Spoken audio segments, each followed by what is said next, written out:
Got the option for what? including the audio. So that's a good But start. hey, we're definitely making gains. We're getting somewhere.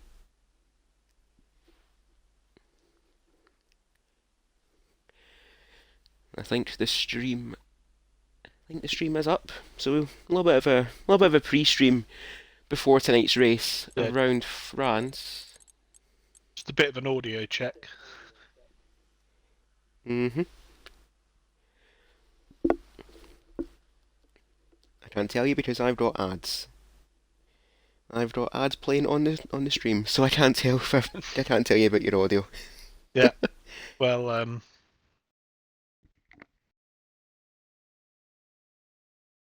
yeah, my audio is coming through fine.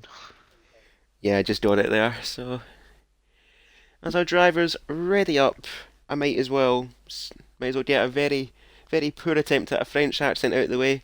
Oui, Madame et Monsieur, welcome to the FPRL Tier 1 Championship this time. We are at the halfway point of the Tier 1 Championship, a series which has been no other way of describing it, absolutely obliterated so far by Object Fungus. And as we see that, he's in the field tonight, so looking to pick up where he left off from the first half of the campaign.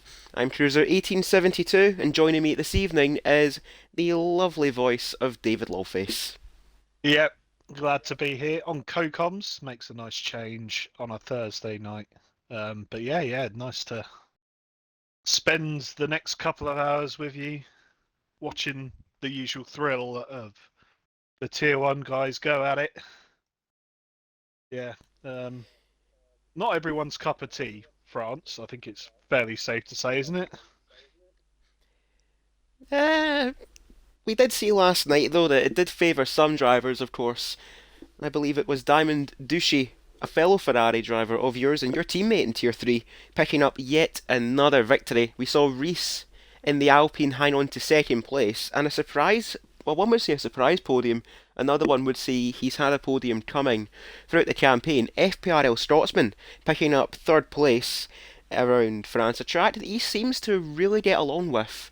And as we wait for the countdown to begin, I'm just wondering as well. Last night we had a full dry session through qualifying and through the race. So I'm wondering if the weather from Silverstone for Tier 1 might follow us here to France. Yeah, it'll be rain always mixes things up a lot. I you definitely see more drivers wishing for dry sessions than wet, but it looks like we're starting off dry here today. Just get our telemetry up, and there we go. Indeed, a dry start to qualifying and to Q1, and suppose after touching on last week's outing in Silverstone, we might as well go over the results, in which, to nobody's surprise, Object Fungus another victory, but he did have to work for this one though, having a near race-long battle with the Haas of Tropical, who I believe is not in the field this evening, so a bit disappointing for Tropical, but still a really good showing in Silverstone, but ultimately had to settle for P10. Ali Ferrari picking up second place in the Mercedes, and Drobel in the McLaren, Old Faithful, hey, getting a podium for the team as well. And Yeah, like I mentioned, oh, go ahead. sorry, yeah, at this point I will point out that actually last week was Austria, and it turns out the graphics haven't been posted. So there you Well, go. either way, well, I don't know who to blame for that one. Me for not knowing what happened last week, considering me and you were battling it out in Tier 3 Austria, or the fact that they've not been posted. So Yeah. that's a great start to the evening, so we'll just have to go from there. Oh dear. Yeah, so I do have Anyway. last week's classification in the group chat. Yeah, so of course Object Fungus did win last week. He always wins, of course. And yeah, so the surprise podium for Liniesta last week. He did come in second in the end. Um, so I wonder if he's going to try and replicate that. He's currently out on the track. But first one out is the Mercedes. Don't know which one. That is the Mercedes of Brookyman making his way down this absolute mile, or even a kilometre one would use for better reference point of this back straight before a rather needless chicane. But a track like France, it can throw up a surprise. Of course, tyre wear is a very big issue. I think you might have had that problem in the Tier 3 races. If I'm correct, you did you did make 2 pit stops in that race, but tyre wear is certainly going to be a problem in qualifying, where it seems like you're only going to get like one relatively decent lap on these soft compound tyres, and you only have four sets to use. So really, you've got to get your lap in either early or just get a decent and respectable lap in to see yourself out of Q1.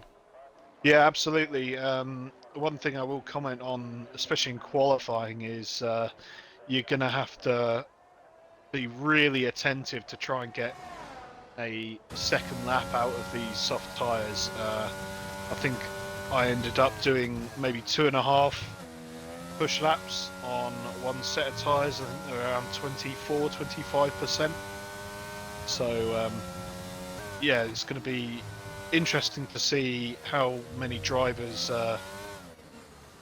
manage to get through these sessions just on one set. Just on board with Brookyman now, going around sector 1, a 22.6 first sector split now, the DRS. For the first time for the Mercedes, and having a look at the Twitch chat, we've got Diamond F1 reminding us to hydrate, so we'll get those drink and Coldcom's drink redemptions sorted at the end of Q1. You speak for yourself, I'm doing mine now. Just going through the chicane now is Brookyman in the second sector, up at a 50.8, and the corner here that, even though it's horrible on the tyres, a corner I absolutely love here, turn 11. So a very long right-hander before you cut to the outside and take a tight line. Oh, a tight line for Brookyman. Some people would drift wide and cut inside, i.e. myself. But around the final 2 corners now, this very long left-hander before the near acute right-hander. And the DRS now for the second and final time for the Mercedes. And up to the line for Brookyman. It's a 131.4. So that's a respectable lap for Brookyman, as Norco goes on a 131.2. Next up to cross the line will be Fliniesta on a 32.9. So a little bit of a split already between Flynn and Brookyman, but Norco right down to business and straight back to work up at the top of the standings for Ferrari. Yeah, and Fliniesta's going to be a little bit disappointed with that lap, especially after I bigged him up on his podium last week. As Jack back again this week, he's in the Haas, splits the cars. Oh, that's Ali Ferrari spinning at turn 1. I think I caught it in the background there. Yeah, the times are beginning to fall as we see predictably object go fastest until Drobel. Seconds later, 6 tenths faster, and first driver into the 130s.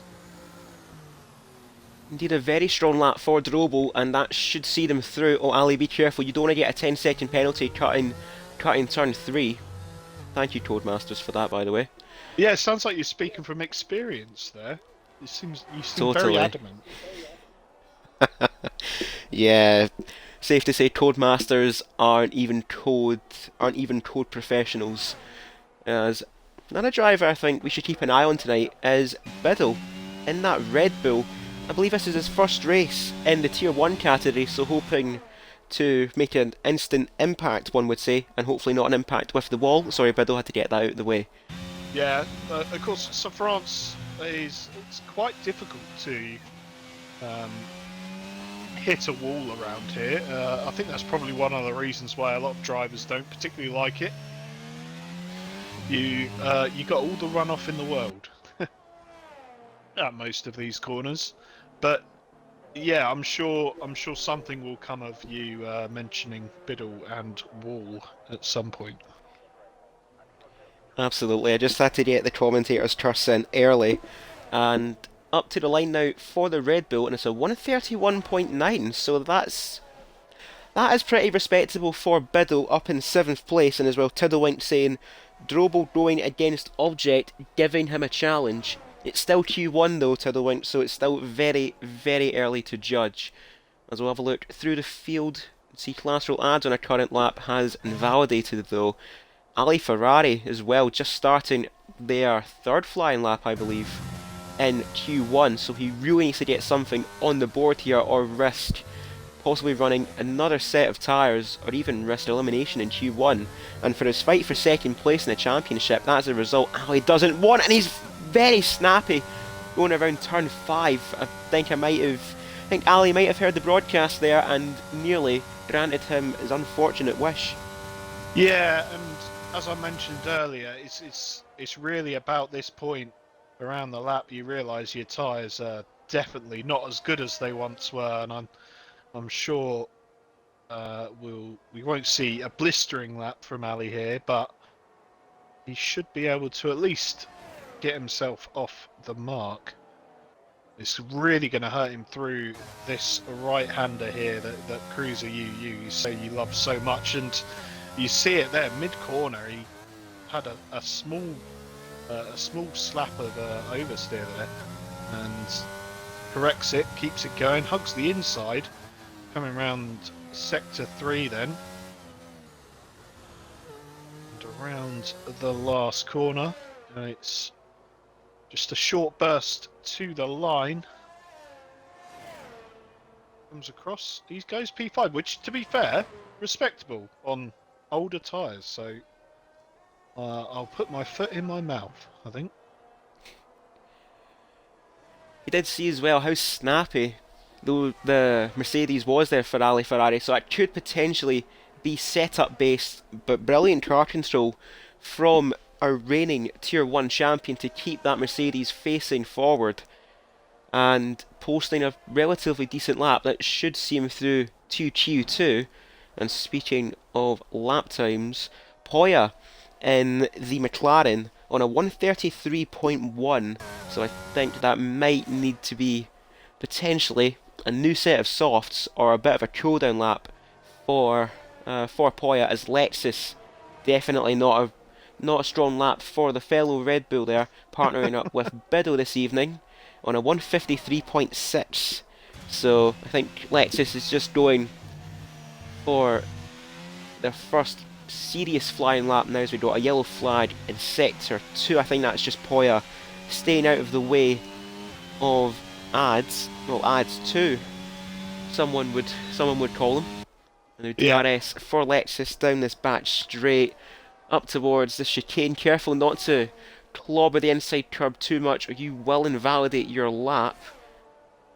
But it is very important that you do attack that curb, and I think it is quite hard to find a balance between attacking the curb and really just mounting it, and of course it can unsettle the rear even if you're not invalidating, so I wouldn't be surprised to see a few cars pointing possibly the wrong way this evening with these guys.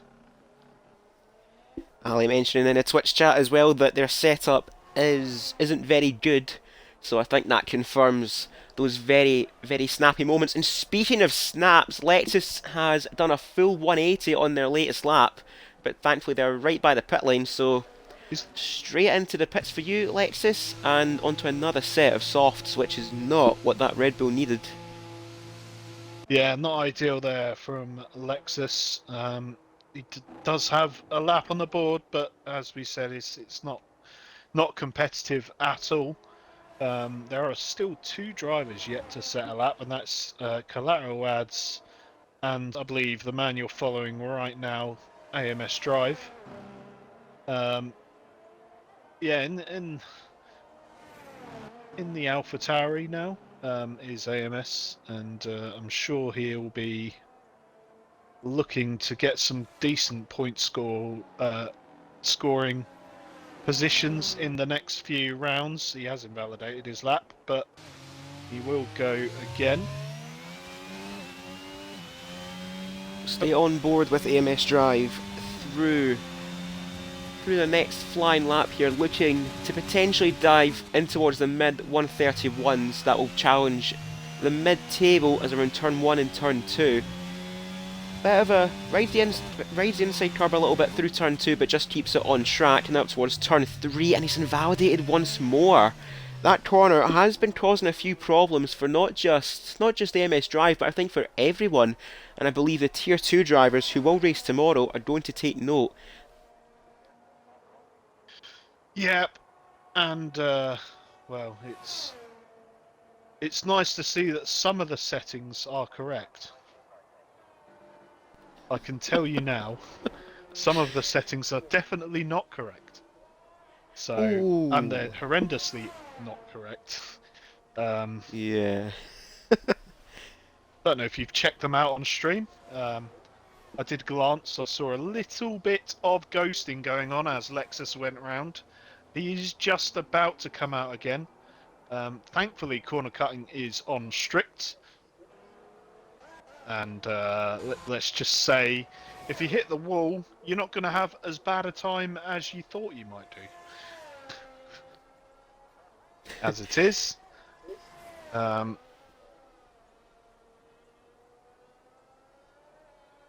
Bear with me 1 second while I discuss. Very well, we will leave it up to the higher upper of David Lawface, lead management, to discuss what the plan of action is from here. But looks like Hirsch's plan of action is full throttle up to the line, looking to try and improve on that 31.8. And he does improve, but marginally, or even fractionally, for Hirsch. Down in 12th place is the Williams, and I think he's very much on the bubble of elimination. And speaking of bubble of elimination, his teammate Revengezilla in 14th has invalidated their current lap, so needs to try and get a better lap in. But he does have a 1 second margin over Fliniesta to that drop zone, as Ads has retired from the session. A driver who's went unnoticed up in second place, a 130.9 for the Alpha Tauri. So that, I believe, Ads thinks he is safe and into Q2, as we'll jump with Poya now on their next flying lap. One of the newest drivers to FPRL and already 4 tenths up around sector 1, so that's a definite improvement for the McLaren of Poya. Now DRS down towards the turn 7, turn 8 chicane. Speeds of above 200 miles an hour there for Poya. Clobbers the inside curb, but just keeps it in check. That will set them up well for the exit. And now down around turn 10 as Lizard King retires on a 131.1. And I think Lizard King is similar to Ads, only 2 tenths between the pair of them, so they should be safe. But Poya now up towards turn 11, and Norco now following suit. And FRA Ads saying, if I get knocked out, I am gifting 50 subs to the Twitch channel. The bias in me hopes you do, but the neutral in me hopes you don't. As Poya up towards the final few corners now for the McLaren. Definite improvements around sector 1, sector 2 looking fairly stable around sector 3 now. A little bit of a wiggle on the exit, but up to the line now for Poya. Needs an improvement on 17th, and it's only 13th for Poya, but still an improvement nonetheless. But they're only 4 tenths away from that drop zone. Yeah, good lap there from Poya, I think. I think that's how it's pronounced. I get it wrong every week. But alas, yeah, good lap, but yeah, it's precarious a little bit there in 13th. Not long left to go in the session. Yep, just under 2 minutes. So I think we got a good idea of who's safe and who's not. We can see probably everyone from... It could even be as high as 12th. Could be a bit more than that. It could be... To be honest, it could be Bidley. Bidley could be in trouble here. Ali Ferrari also could be in trouble. Yeah, it's going to be an interesting finish to the session. We can see AMS Drive and Collateral Ads still yet to set a time. Collateral Ads is coming around the final sector now, around the final corner. Let's see. Okay, he's abandoned that lap. I've just seen the time. So, not quite sure why. That looked valid, unless I was being an idiot. I'm not quite sure why it didn't count, but never mind. Ali's crying because he was out qualified by Biddle. A bit mean, but never mind.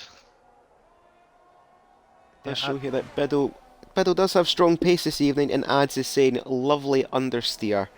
Oh dear. But their teammate, AMS Drive, really needs to get a lap on the board here with just 10 seconds left in Q1. This will be their only lap time for AMS Drive up to the line, and it's 6th place for AMS Drive, so I think that should see them through. And as the checkered flag falls in Q1, TTV Lads has invalidated their current lap, so they could be in a bit of trouble here. We've got Monkey Boy Kurt in 12th, we've got Henkes in 13th on a lap, Poya on that danger zone in 15th. Klutschjack has went to the pit lane, so they will not improve on their lap. Collateral Ads on a lap as well, but I've seen as well here, TTV Lads and Monkey Boy Kurt think they are safe in 11th and 12th. We've got Henkes on a lap in 13th, so I wonder if Henkes will finish off this lap. And it looks like they're going to in that Alfa Romeo around the final corner now for Henkes. And just flat out now to the line for that Alfa Romeo. And Henkes is going to put themselves in 8th place. Yeah, I was following Collateral Ads, who was slightly in front of Henkes, and he's just about put him 14th, which will see him through just about to the next session. And yeah, Lexus now the only man that can improve, and he's still going for it. Of course, with Collateral Ads' improvement, that does mean Poya is out. Oh, and Lexus again! Just doesn't have any grip around that second to last corner, and that's going to be 19th for Lexus, and that is an absolutely horror show for at least one of the Red Bulls, and that is going to round out Q1 with Fliniesta, Lexus, Klutschjack, Revengezilla, who had a really strong showing in the Silverstone. I'm using that for reference. I don't quite remember Austria. And Poya as well knocks out in Q1. That is a bit of a surprise for the McLaren. Yeah, so there you have it. That is the end of Q1. And yep, so we've lost 5 drivers. That's Fliniesta, Lexus, Klutschjack, Revengezilla and Poya. And I know there's going to be one disappointed McLaren driver in the commentary box. Well, it ain't you, so that's all I'm going to say in that matter. However, for Q1 though, we do have a McLaren topping the timing charts, and Drobo laying down the early challenge to field around them, saying that this could be their day to take pole, or at least challenge highly, for the remainder of this, for the session as we head in towards Q2. And I'm expecting nothing but bright sunshines once more here at Paul Ricard as we load into the session, and I am not surprised. It's not like there's going to be any rain in France, because we had all of that around Silverstone. Yeah, and I'll say it here as well as on the Discord. If you're tier 1 and you're watching, we will be doing a lobby restart after qualifying.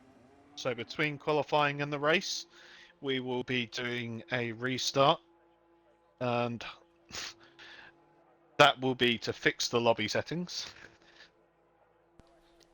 Very well, we have our orders from league management, a lobby restart at the end of qualifying.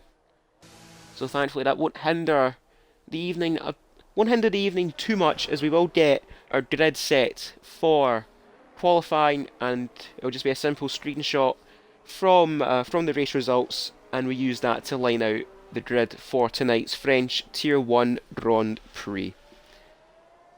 As our drivers make their way out for their outlap, I'm just going to look as well here. We've got a few drivers who did use 2 sets of tyres in Q1, I believe. Just for reference here, Biddle did use 2 sets, but Drobel, Object Fungus, Norco, maybe, I think Arbon might have used 2 sets as well, but these drivers who only used 1 set of tyres in Q1 are in a much stronger position for Q2 with 3 fresher sets, and of course, if they do make Q3, they get an extra set, but at the same time, I would say at the same time, they would want to think strategically and keep those softs for the race, but with the tyre wear around Paul Ricard and just around France in general, I don't think we're going to see much of the softs for the race unless there's a very, very late safety car.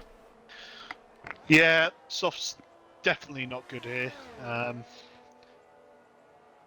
You see the drivers that had to put on the second set of softs in Q1, we'll see them quite possibly sacrificing a fresh tyre run in this session, so I wouldn't be surprised to see a couple of not so great first laps around here. It looks like a few eager drivers out.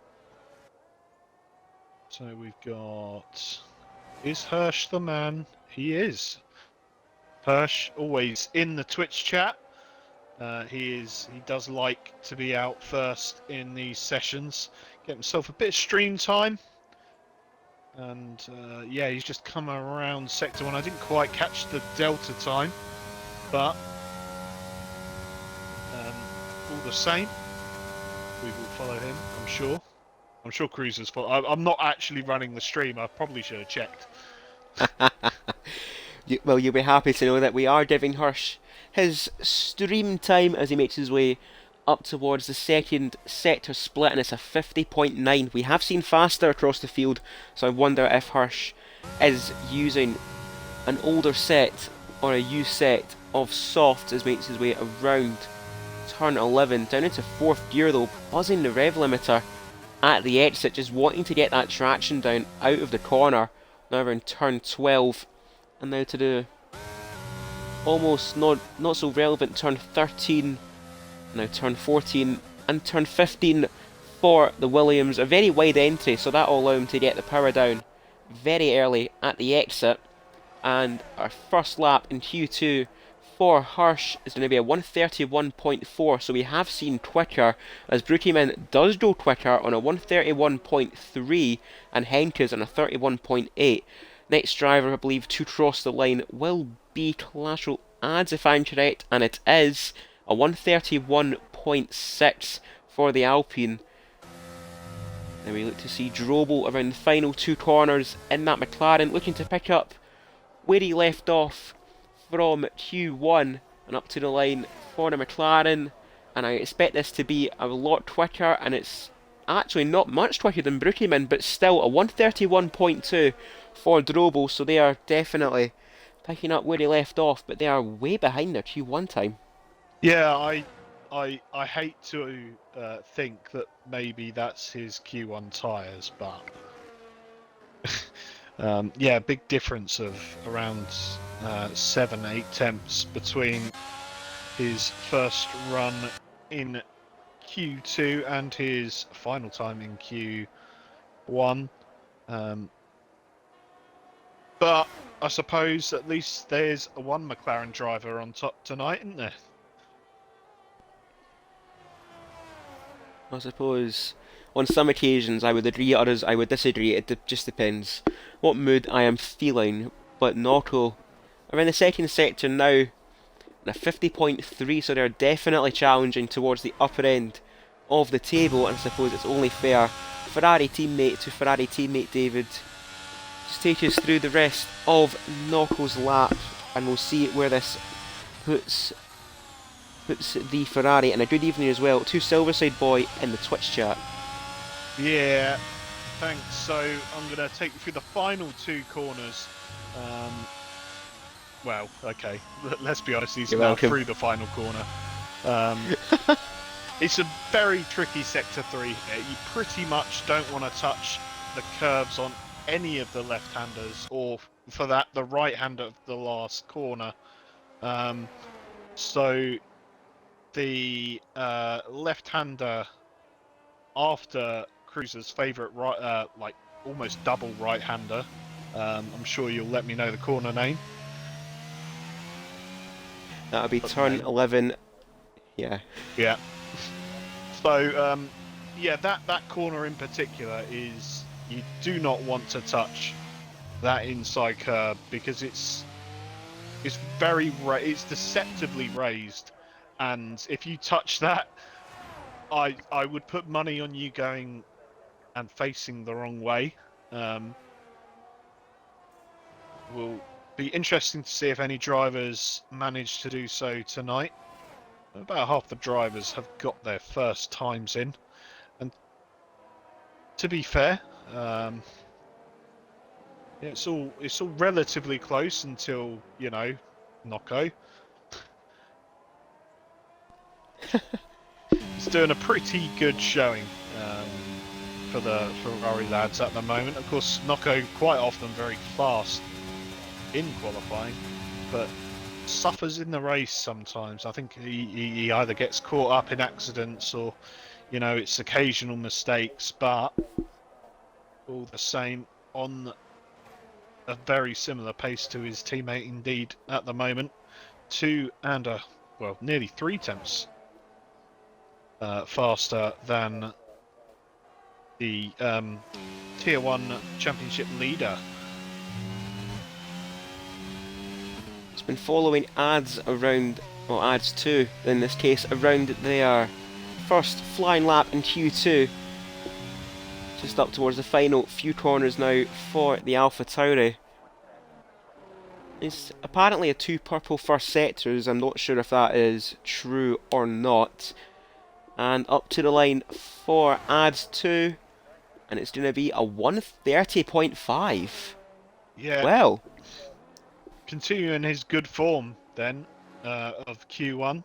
Very good lap there from ads. He might have been complaining about the understeer in the Twitch chat, but it doesn't seem to be affecting him too much time-wise. Also, we did miss Ali Ferrari managed to split the 2 Ferraris in his Mercedes. There you go, but you couldn't say that really fast. And yeah, he's put himself currently in P3. and Lizard King as well up into P5, and you'll be happy to know, David, that ads 2 is running the fishy helmet. So, what is it? It's hashtag fish face or whatever. That's the little trend you've got going with yourself and fish sticks. Team fish face. That's it. Shout out, of course, to fish sticks. You're an absolute bugger to overtake in tier 3. Anyway, following Monkey Boy Kurt now around the final sector. Pretty popular spot to be taking our drivers through for the remainder of their lap. We've got a yellow flag somewhere around turn 10. I'm not sure what that's for, as no one is in the vicinity. But Kurt approaching the final corner now on this lap, and we're seeing as well the cut-off time beginning to develop here. We've got Hirsch in 10th on that 131.4, and yeah, quite a lot of drivers aren't safe here as Kurt goes up into 6th place, but he's barely 2.5 tenths above that drop zone as Henkes goes up into 5th. Yeah, he's showing some good pace this week, is Henkes. Of course, runner-up in last year's Tier 2 Championship. He had a bit of a slow start to this season, but he's definitely grown into it, and he's putting in some good laps tonight thus far. Be interesting to see how he gets on in the race, whether he can carry it through. But yeah, not nice to see him up so high and currently in front of his teammate. Of course, Lizard King is also no slouch in qualifying as Drobel, the first driver into the 129s. That is definitely threw down more than a gauntlet. He's just basically said to everyone, you think you're quick? I'll challenge that. And Drobel already 6 tenths clear of ads in what we thought was a really strong lap. That is, I don't have the words to describe Jobel's lap. That is absolutely brilliant. That is, yeah, absolutely crazy stuff. I'm not quite sure how he's managed to do a time that fast. That is absolutely mental. Ali is making some slight adjustments to his setup, apparently. Of course, you're normally not available to do. However, and I'm not sure whether or not this is due to a lobby setting cock-up, or could it just be the game? My money's on the game. Oof. Say the famous line, David. Because this game is perfect and has no bugs. There you go. Park Hey. Ferme is on. But of course, Park Ferme has been broken since the hotfix the other week. I'm sure a lot of drivers will have noticed. So I'm not going to try and keep too quiet about it anymore. I was going to suggest a gentleman's agreement among drivers to not edit your setup after you've gone out, but it just wouldn't happen, would it? no, don't think so. Nocco thinks he's safe. 2.5 minutes to go. He probably is, to be fair. So who's on a lap? We've got AMS Drive just starting out his, and TTV Glads will be right behind. Once again, AMS Drive leaving it late to set his lap. And, well, to be honest, he's got this and potentially one more if he makes a mistake early on. Oh, he's just done it. A full 360 around turn 5. Oh dear. That is one of the better ones that I've done, to be completely honest. Oh, I don't think that'll top my tier 2 attempt on Podium. Sorry, I had to get out of the way. But Drobel, no surprise, has retired from the lobby. Knocko's retired from Q2, but a driver that's went out for a second run in Q2 is Object Fungus down in P5. So I wonder if this is like a bit of morale here for Object Fungus to try and get himself a bit closer to Drobel, but Arbon, he isn't safe at all. He's down in 9th place and only a few hundredths away from that bubble and the drop off as Biddle begins their final lap and will soon be followed by Brookieman. Hirsch has invalidated their current lap, so they'll need to have one more chance. Collateral adds on their current lap, and TTV Lads will be the first driver. Oh, sorry. Who's round there? Sorry. Biddle. Oh, it's Biddle, right? Biddle. Oh dear. Good old Biddley, he's out. I don't think Biddle's going to get another lap in, so they are very much in trouble if TTV Lads can get this lap together in that Aston Martin. And he's only in 11th place. He's just missed out by 25 hundredths of a second, and that is going to be it for the Aston Martin. But Biddle has got quite the quartet behind him, looking to challenge and take away a spot in Q3. Yeah, interesting to see Brookie Min down in 12th at the moment. He's not shown the pace tonight that he would have hoped. He has attacked that middle chicane very nicely, and I wouldn't be surprised to see him improve going into this final lap of his. And no, he is the only driver. Well, he's the closest driver to the finish line, as in front is a Alfa Romeo. We're going to watch Brookie now coming around the final corner. Put the foot to the floor, open the DRS, and go to the line. It's a 1:30.96, so that's enough for P5, and he's up there with his teammate. Not a bad lap indeed. 1 second behind the leader though, but you know. Collateral adds in 14th, not going to be able to improve on their time. Hirsch, I think, has actually ran out of fuel or has backed off considerably on their lap, so they are not going to improve on 14th. As AMS Drive has done enough. He's up into 7th place. Bookieman, as we mentioned, up in 6th. And Monkey Boy Kurt is just going to scrape through here, down in 10th. Despite invalidating their current lap, they're going to complete this lap, and it's a 131.5, so they wouldn't have improved anyway. But their teammate Collateral Ads in 15th place, knocked out here in Q2 with Hirsch in 14th. TTV Lads in 13th. Then we've got Biddley in 12th, who spun on their final lap, just couldn't quite find enough time. And Arbon as well, another driver who showed really strong pace in Q1, is out in Q2, down in 11th.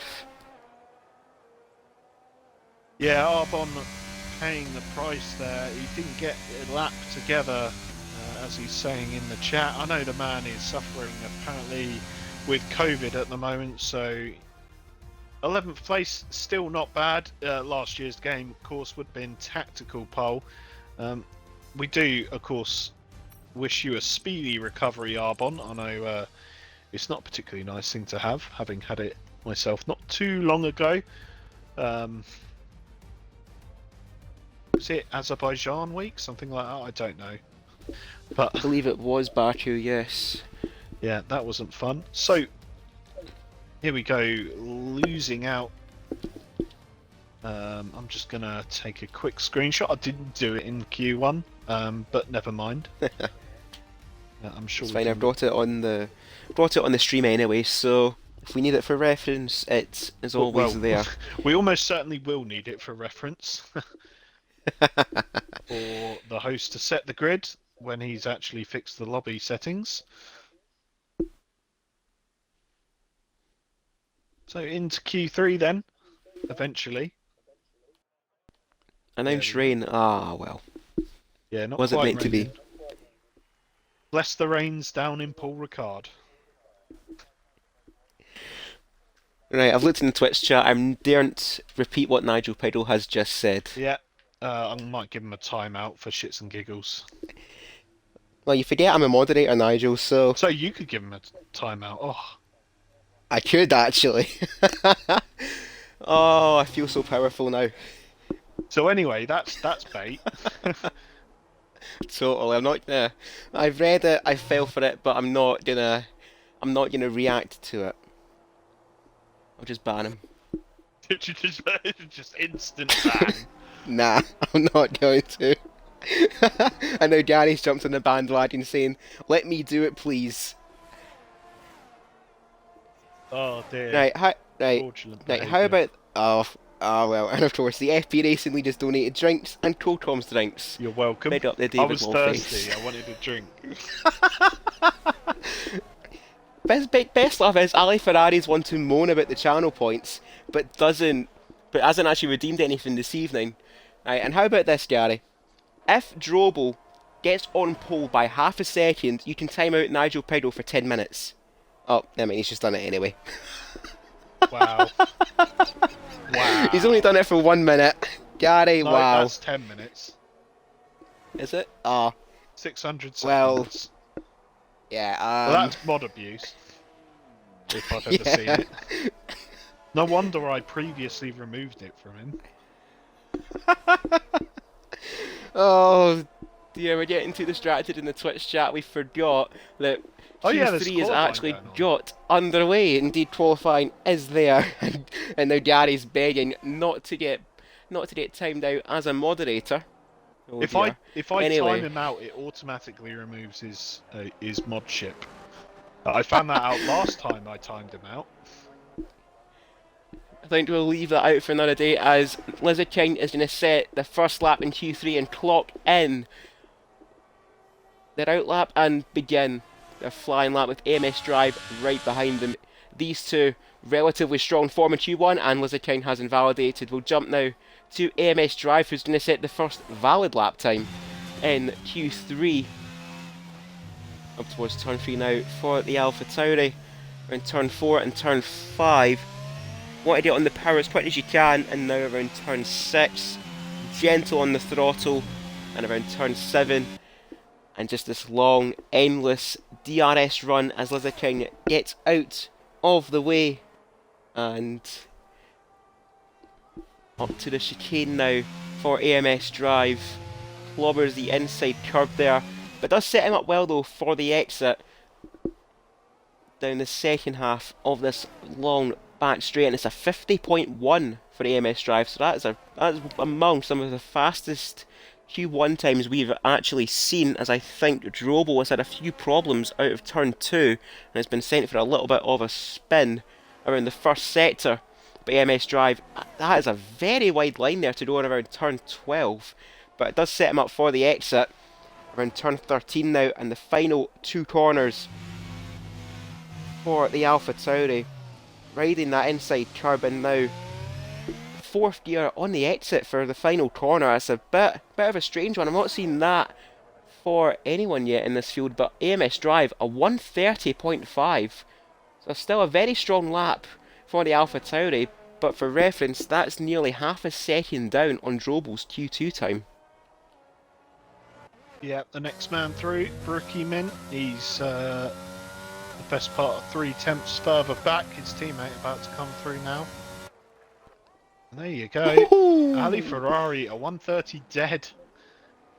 And that is challenge accepted, Drobo, I think. Another driver wanting to accept that challenge is Notto, and a 130.5 though, so I wonder if that was on older tyres. And Object Fungus has went into the pit lane with Drobo, so I wonder if they two did have any problems on their first lap. We've got Lizard King as well, setting their second attempt at a flying lap, and as I say that, have invalidated going around turn 8. So I think that'll be an early pit stop for one of the Alfa Romeos. Their teammate Henke's just approaching the final corner now, going to maybe challenge the likes of AMS Drive and Notto, at least at this moment. We're nearly the halfway point in Q3, and only half of the field have set a lap time so far, with Henke's down the bottom of that pile on a 131.1, as Ads now has entered the fray, and I believe this might be the only lap time set for Ads, so we'll see what they can do in that Alpha Tauri, but still no movement yet. Lizard Kings went for another spin. They're not liking these conditions in Q3. Yeah, and fortunately for the other driver coming in, that ghosting is wrongly on.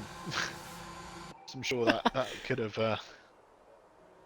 had some potential for some action there, bit of rough and tumble, but he comes away with it, and yep, he'll be out again, I'm sure. Currently, well, hasn't set a lap.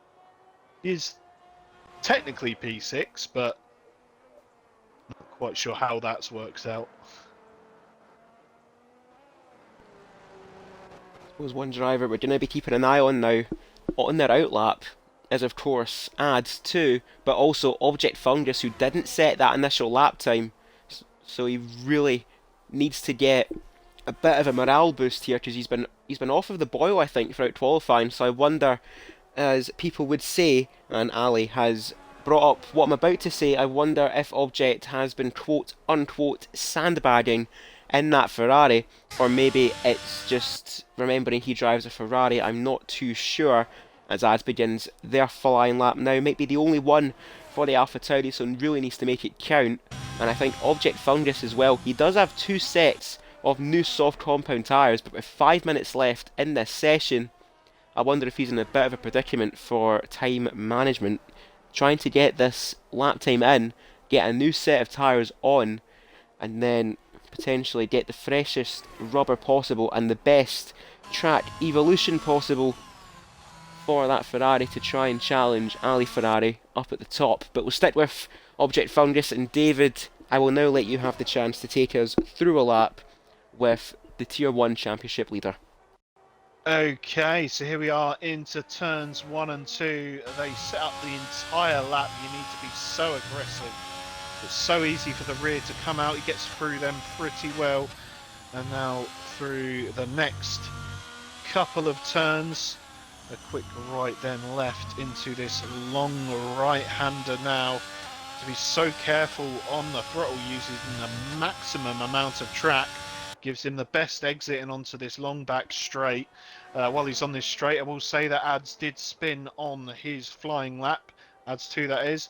Now Object into the braking zone. Cuts that corner very nicely. Maybe doesn't carry as much speed as he can through the second part of that corner complex. And now the second part of the straight. For turn whatever it is. And now down the long right-hander, you have to be so patient getting onto the throttle, and he does it very nicely. And Object choosing a slightly tighter line through there, misses the curb on the inside. Very importantly, rides the curb all the way up turn 13, now 14 and 15. Comes around the last corner. Not doing the fourth gear like we saw with AMS Drive, but it looks a pretty good lap all the same. And it's put him in P2 at the moment at 130.3. Not where he would have wanted to be. 3 tenths off Ali Ferrari then. But still, for now at least, a net front row for the championship leader, as we've got Monkey Boy Kurt definitely on a one-shot qualifying, it seems, in Q3, and we've got Drobo as well on their outlap, so a lot of eyes will be on the McLaren as they set what could be their final lap in qualifying before, of course, the lobby reset. A quick reminder again to all of the grid, after qualifying there will be a lobby reset, as actually you've redeemed your own drinks redemption as well using your own account, so that makes it fair. I needed it after that lap. I'm still suffering a little bit of a cold, and oh, I'm sorry, Dave, I'm going to cut in here. Drobel once again struggling around turn 2, so this is definitely going to be a final chance for the McLaren. And up at the front, Ali Ferrari, I think, has got a little bit more smug as he takes out the bollard. Ali, that's coming off of your paycheck, mate. But like I was saying, Ali Ferrari, I think, has got a little bit more of a smirk on his face. With Drobel struggling here in Q3, this could be potentially a Ferrari on pole, but not Object Fungus, it seems.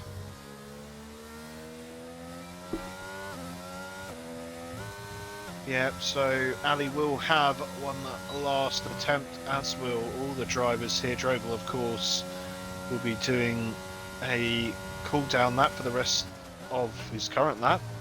Monkey Boy Kurt then looks like he is just starting what will be his final run. Down in P10 at the moment, hasn't set a lap time yet. I'm sure he'll want to get off the bottom of the Q3 standings.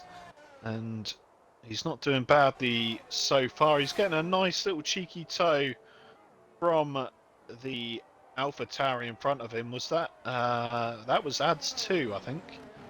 Giving him a nice toe. So I'm sure he'll say thank you in the chat. You don't have to do it because he's league management, of course. In fact, I actively encourage you to get in his way. That's a lie, obviously. Don't do that. Bit rude, that. We'll cut that in post. It's fine. So Monkey Boy now in the third sector and flirting with that inside curb around 12, and but he does avoid it. Very tricky to get your braking zone into that corner, I think 14, because if you're using the racing line, the braking line at least, the game tells you to brake about half a mile too early. Monkey Boy did set that up. It's a 30.8, all intents and purposes. Oh, looks like Lizard King's had an off. So Lizard King will not set a lap. Well, he will set a lap, but it won't be a good lap. Yeah, well, it'll need to be P10 only for Lizard King, a man who has shown good qualifying pace throughout the campaign, but it's just not going to be. But Object Fungus, no movement in the pit lane, so that's going to be third place at best for the championship leader. Next driver, though, up to challenge Ali Ferrari is going to be the sister Ferrari of Notto, just around the final corner now, and he's gonna miss out here by around 2/10 of a second. So Naruto doesn't quite get pole, but he's going to be on the front row. And I take that back, Drobel from absolutely nowhere. He's been struggling all session, and finally the McLaren hooks it all up, and he's took the bit. I have completely forgot what I was going to say. He's hooked it all up, and he's reeled in pole position. Ali Ferrari now has to settle for second unless he slaps it right back in the face of Drobel. Ali Ferrari is going to be on pole here in France with Drobel in second, Kurt into the pit lane. Not if Ants has got something to say about it. place. Sorry, he's coming across the line. No, yeah, it's not going to be quite good enough, but good enough for... third place. Yeah. Very strong qualifying for both AlphaTauris, at least one of them out-qualifying both of the Ferraris. Object Fungus down in 6th place, and with AMS Drive and Brookieman next to them on the grid. That couldn't have been any better set up for Ali Ferrari to finally, potentially, get a season up and running. And Drobel, a very strong performance through qualifying, but Q3, he just couldn't make it third time lucky, has to settle for second best in the standings.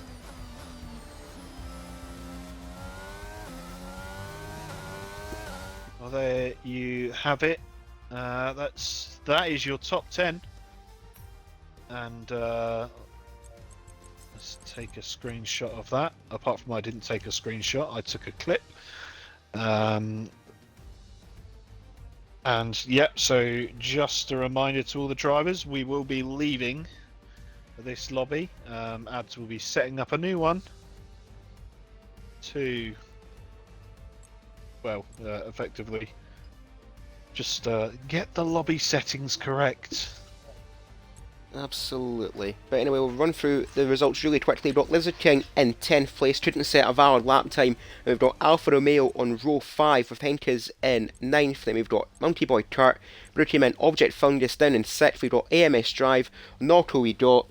Ads up in 3rd place on a single lap. That's a really strong showing for Ads too. And on the front row this evening, I would say rather surprisingly, no Ferraris on the front row, as we've got Drobel in the McLaren, and I suppose I would say it's not a Ferrari on the front row, but Ali Ferrari takes pole position here in France. Oh, at least wow. we know the start of the race. That is absolutely criminal. We've been robbed off of a brilliant race there. I swear, if we don't get rain for the race, I'm going to be absolutely distraught. I'm sorry, if we don't get rain for the race, after seeing that, it will be another restart. Because the weather has to be the same. Oh dear. So, while Ads gets that up and running, I will be checking his settings for him. I think he might have done the silly thing of saving over his lobby settings, which, as a host, I am very aware is very easy to do.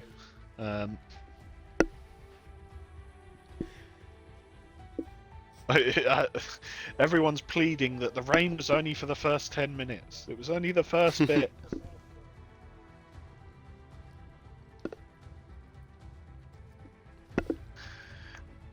Take a quick look on screen at the Mercedes, who will be lining out on pole, of course, number 44, for Sir Lewis Hamilton.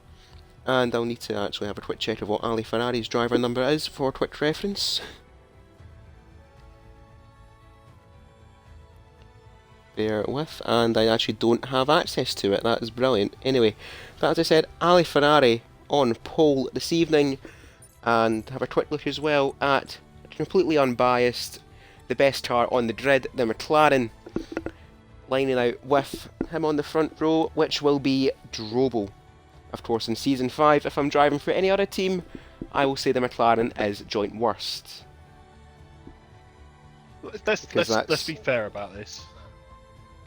McLaren, it's probably, well, it's obviously one of the biggest names in the sport.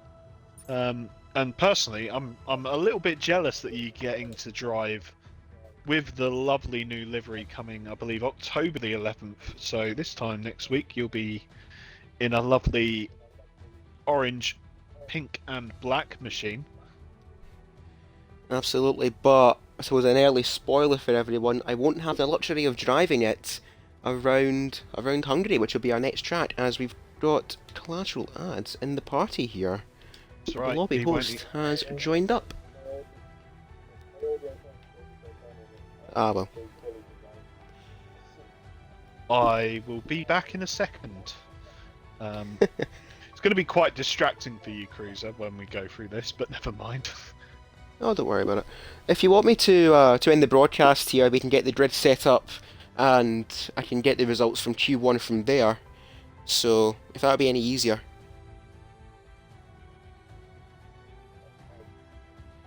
Might Right, indeed be so... easier. Right, well, ladies and gentlemen, we're going to have to put a quick end to the broadcast really quickly, but we will be back as soon as possible. You might not have to, because I think we can see the stream so far from the page, so fine. I'll leave the lobby, and I'll be back in a second. Very, very well then, and it was just to make David happy. There you go, there's the Ferrari.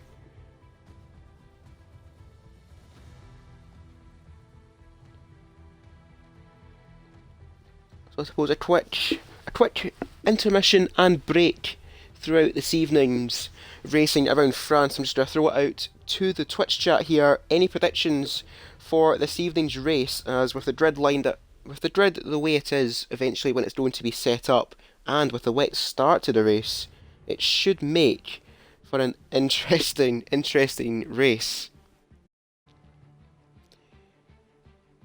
I see there, FRA ads is saying me, as in them, and driving in the wall. I certainly hope not, ads. Starting from third, that is a very strong result. And Gary, completely unbiased, is saying to get the Ferrari off the screen. Very well, I'll do one better and I'll throw up the Aston Martin. Just to annoy you. And Nigel in the chat saying, do not ignore my message. I would, Nigel, but my my audio is turned off, so I won't be able to hear Will Buxton give a description of what all this text is. There you go. I'll leave it on screen, you can read it for yourself. Again, thrown out to the Twitch chat for qualifying this evening, or I'll take you through a quick lap of the French Grand Prix circuit. And there goes there goes the professionalism. I'm sorry. Nigel saying that they are deaf. Nigel saying that they are deaf and they can't read.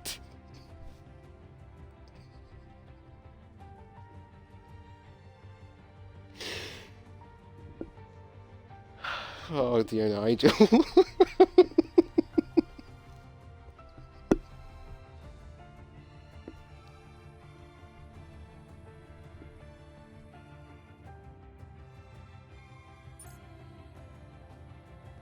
Right, I do apologise for that, ladies and gentlemen. Oh dear. Anyway, we just wait now for the lobby to begin. Actually, you know what, I'll do one better. I'll show you a Ferrari supercar. There you go.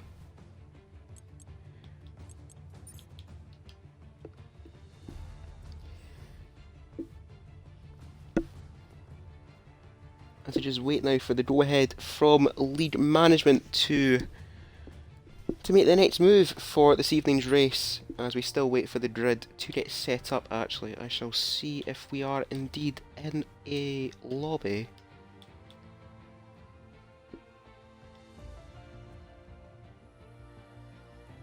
Not too sure if we are or not, or if I should be joining this. Actually, I should be. It seems like the right move.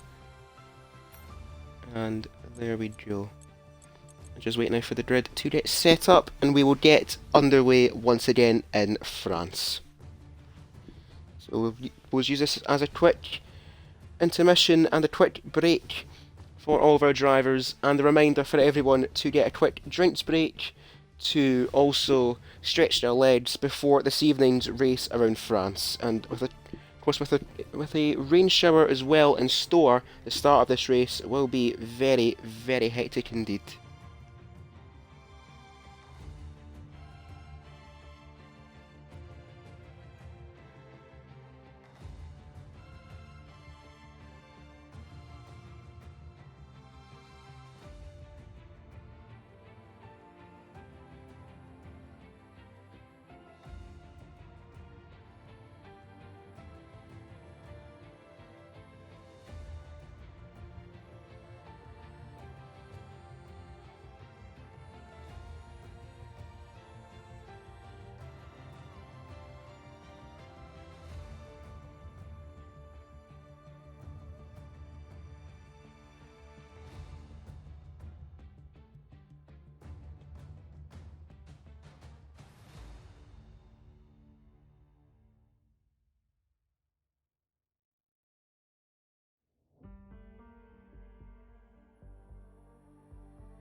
Ali saying to invite David back to the party.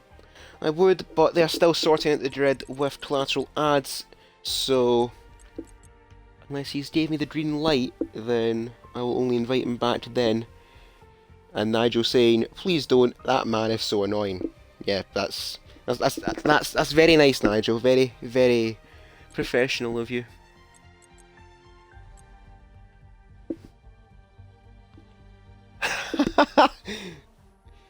No. Yeah, you changed your name pretty quickly there, Nigel, when threatened with a timeout from David, so there you go. And Arbon is saying, put me on pole. Well, suppose technically if you remove at least one of the number ones from your grid slot, you're technically on pole. So, see what happens, Arbon, but starting down in P11 this evening. Got a bit of work to do, but it's not impossible. As I believe that if collateral ads has made up, we could be very close to beginning this evening. And David's saying we should be good to go. So if David has gave the green light, I shall invite him back to the current party. And we'll get to hear his lovely voice once more.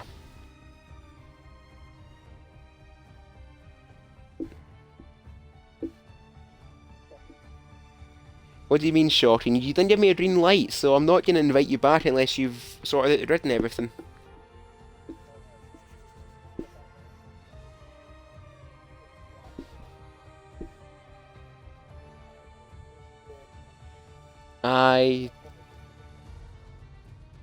Yeah, I think that would have got my attention a little bit more there. And actually, I've just seen there that you've actually said I need an invite back right after I responded to Ali Ferrari in the chat saying that they know their setups off by heart. Yeah, well, that fraud alert shall be for myself, and I'll get that in the chat. There you go. I think it might be to include your audio.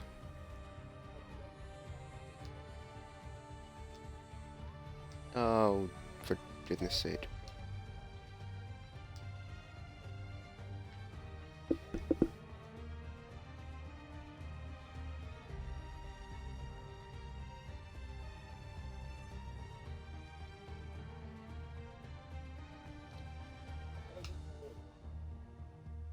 Oh, brilliant.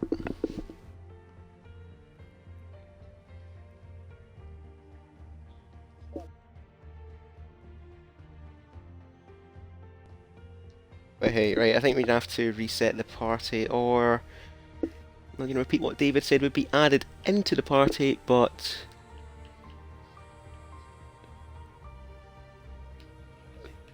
might need to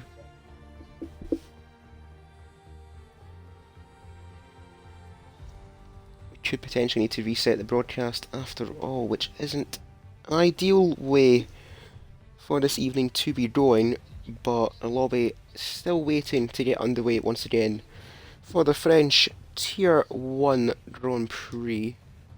And see if I can invite David back and he can include his audio this time. If not, we will need to reset broadcast, as we are very familiar with this problem. Yeah. Ignore that game invite that I just sent you, by the way. I think audio is good. So, yeah, audio is good. Yep, and Nigel confirming they can hear them in the chat, and Silverside Boy saying, this wouldn't happen if I was there. No, Gary, it wouldn't happen if your internet didn't go brr. So, there's that, and actually perfect timing. We are underway in France. We're just waiting for the lobby to get itself sorted out. And Ads is saying Silverside Boy clear. That's a bit rude. Right, Ads, I'm going for you this race. You're getting a Tom's Trust, mate. Absolutely unbiased, by the way. No, me, I've just Tom's Trust everyone for saying I'm going after FRA ads. So, oh dear. I suppose though, with that Twitch break, a bit of a break between qualifying and the race will allow our drivers to have a quick stretch and get a quick drinks break in, and also a quick reminder as well to the lobby, do not ready up before the lobby host, just so our drivers and Ali Ferrari can recite their setups for the evening. And much like the end of qualifying, I'm expecting, indeed we do have some rain once again here in Paul Ricard. Yep, made sure that it was set up to the best of Ads' memory, because, well, we couldn't exactly check from this view whether or not people were starting on the medium, on the inters or the wets. It's going to be at least an intermediate start by the looks of things. And, Indeed. well, technically I do know the weather for the rest of the race, but I'm going to keep it to myself and leave it for the suspense of you all watching at home. Gary say he's got a shite memory, so we'll see if that's true. We'll see if that's true. Well, we literally will never know if it's true or not. No, I mean, you do have a point. Unless someone dobs him in. Oh, and we are underway. Countdown has begun. Yeah, it was Nigel saying that it was heavy rain. No. Yeah, well, shocking. No. I don't think it was ever going to be too long a wait, due to the rather lengthy gap we've had between qualifying and now. Anyway. Yeah. But quick apologies once again for the lengthy break between our qualifying and race, but of course lobby settings had to be lobby settings, or Codemasters had to Codemaster.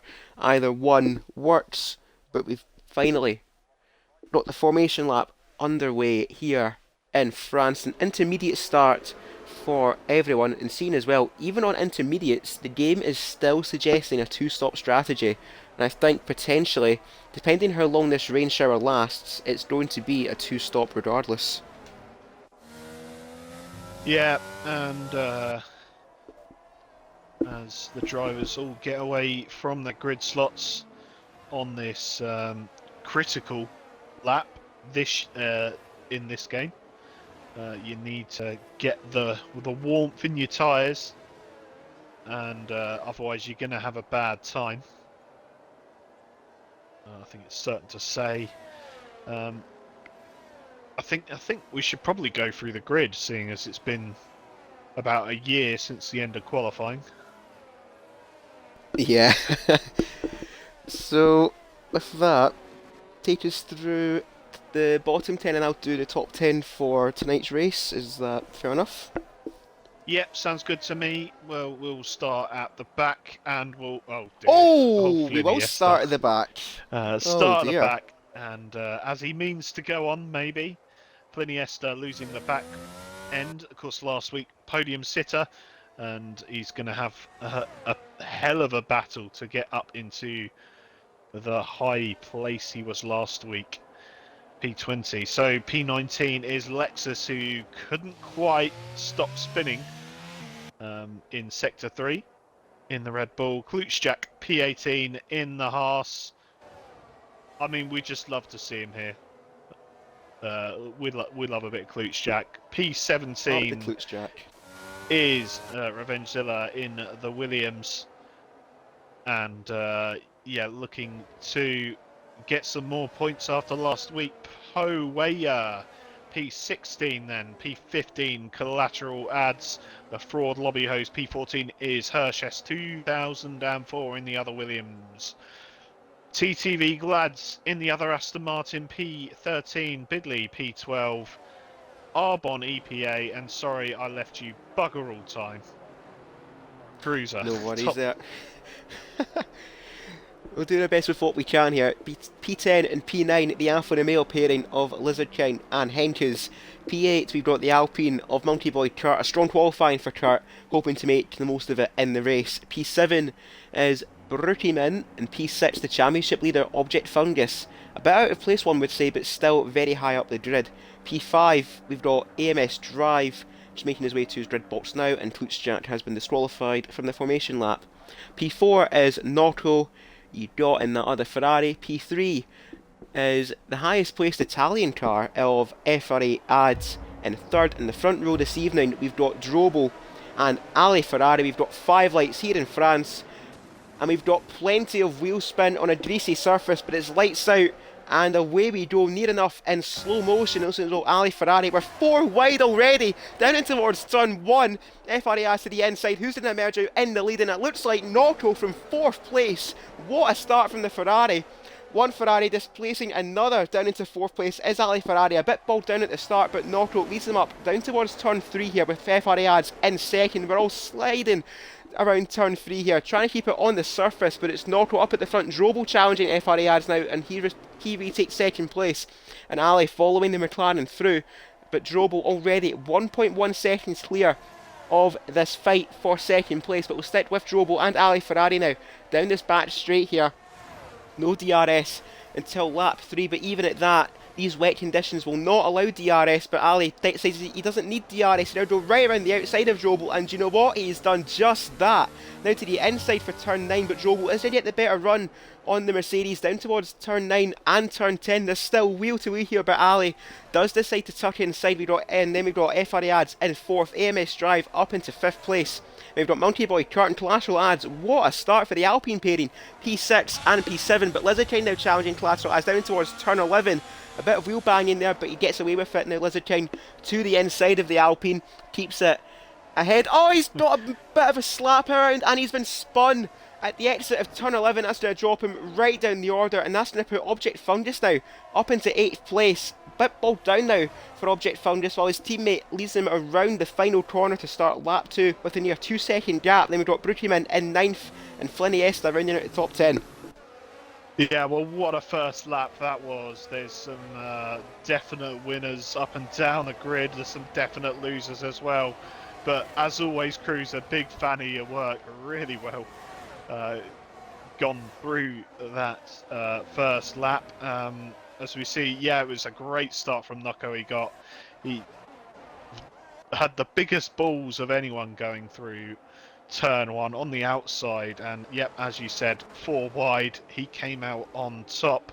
Further down the grid, as you already mentioned, Monkey Boy and Collateral ads going up 2 and 8 positions respectively.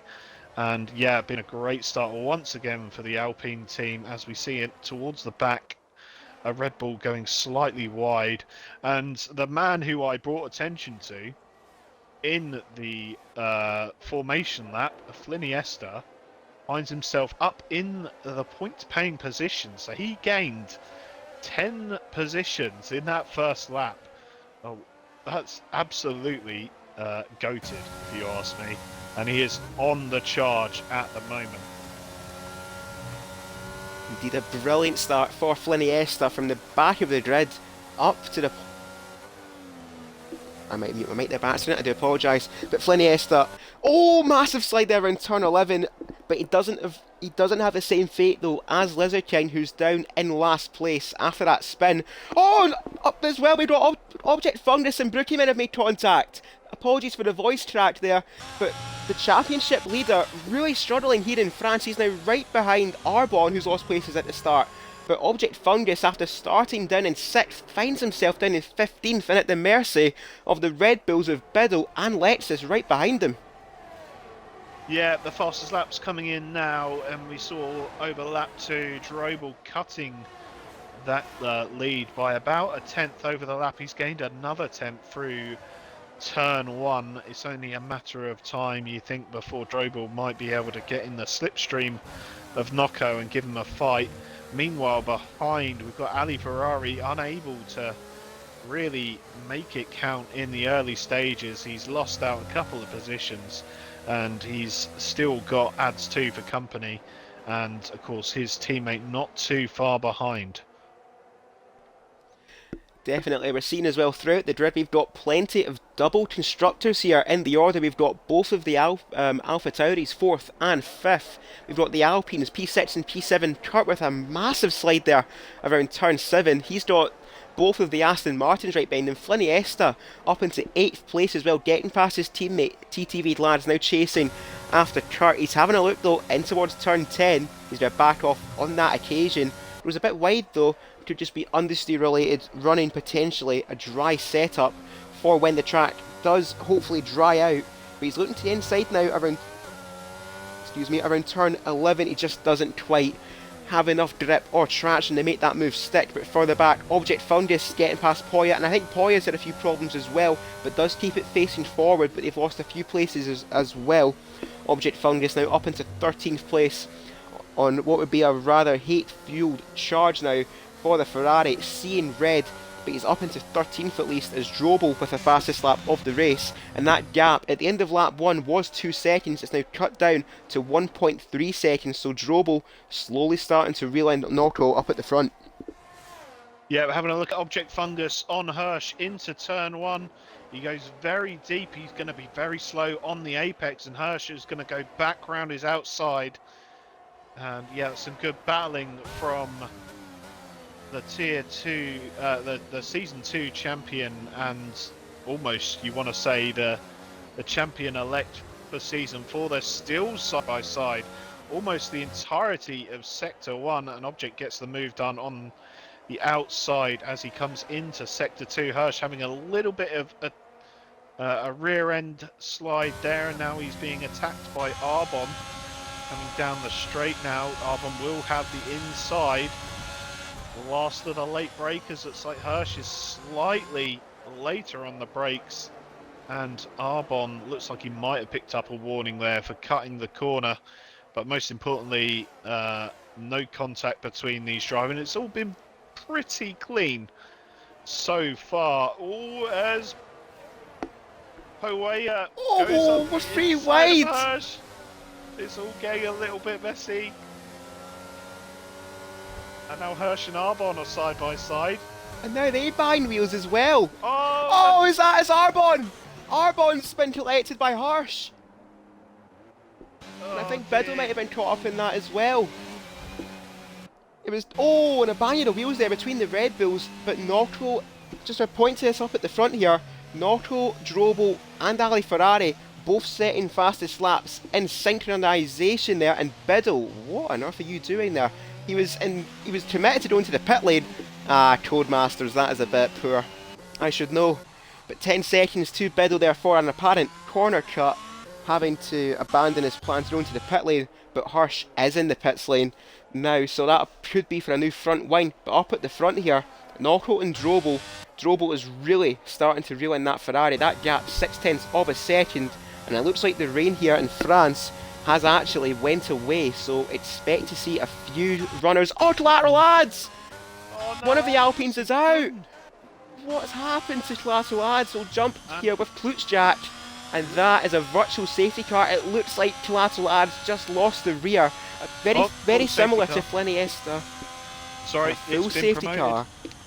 to a full safety Oh car. dear. And Well, who's going to be Billy Big Bollocks here? Because as you I pointed get the out, the rain has stopped. It's lap 5. And it's still very early on in the race.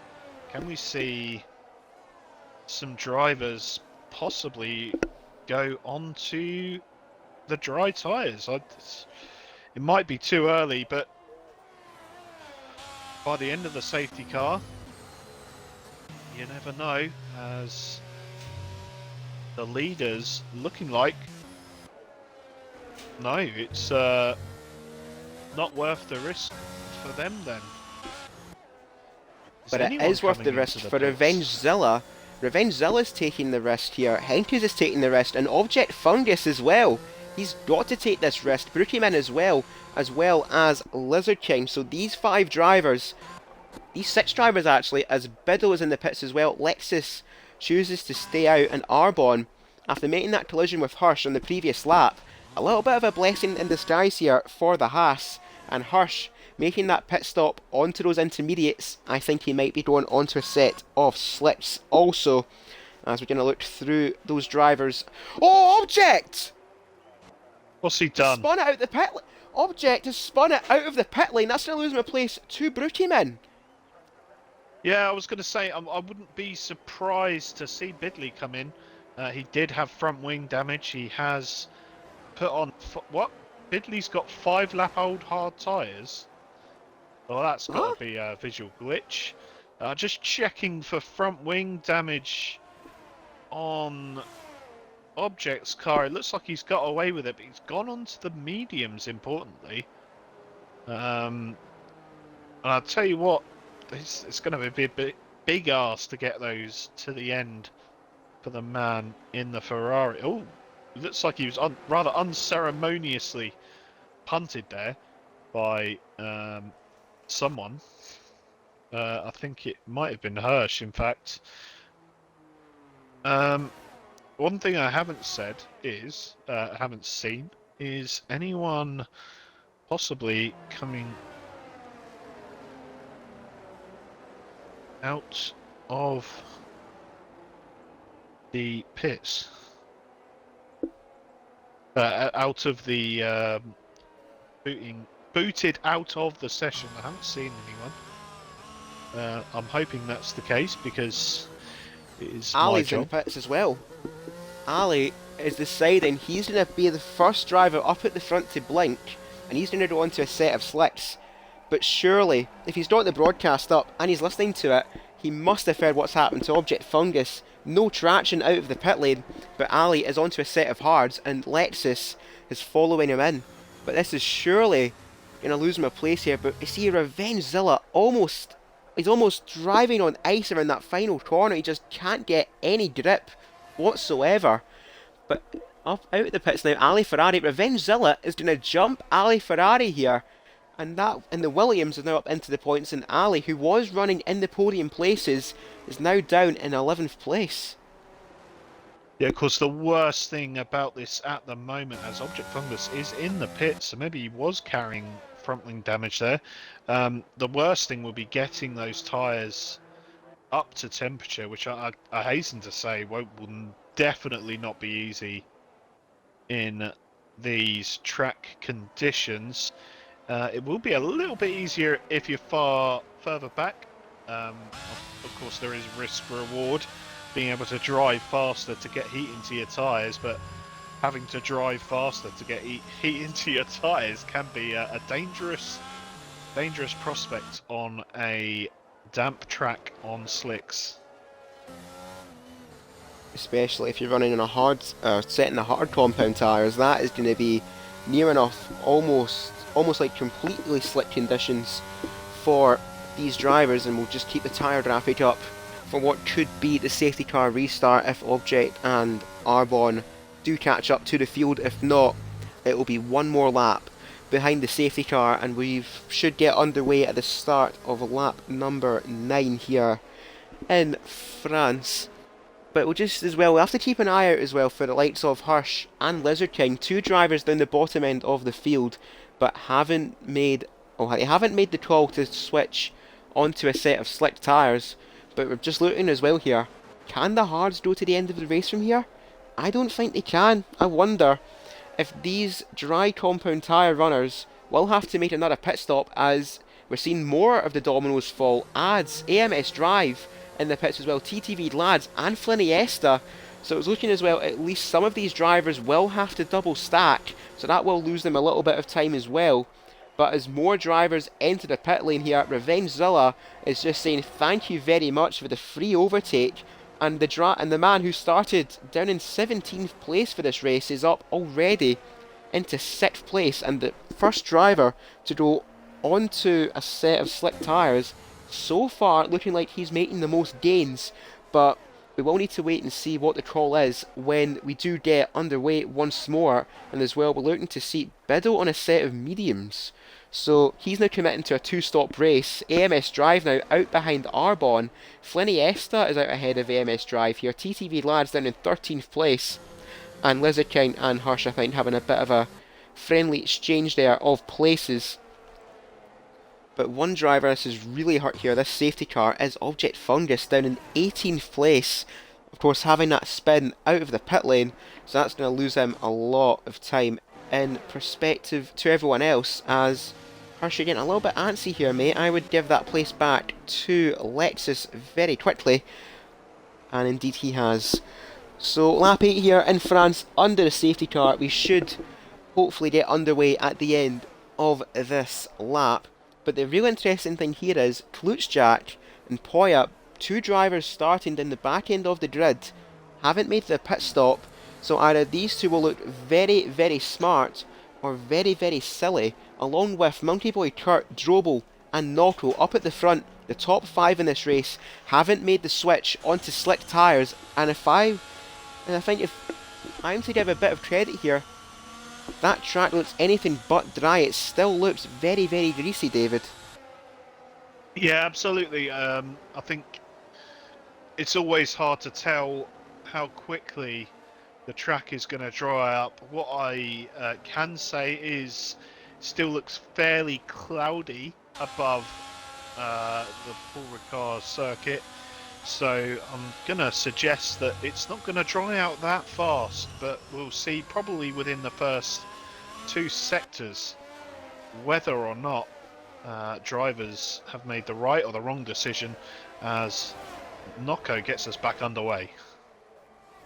Indeed, lap 9 here of 27 here in France, but Notto hasn't got the restart he wanted. Drobel right over the back of them, and as well we're seeing Lexus losing a place to Hirsch. Brookman fighting away with the Alfa Romeo of Henkes. That is for 8th place, and Lizard King already getting past Lexus and getting past Henkes as well. So Hirsch and Lizard King on those intermediates looking as though they have made the right call to an extent, but we're just seeing how much more grip these intermediate tyres up at the front have. The top 5 dropping Revengezilla 2 seconds already, and they're not even around sector 1.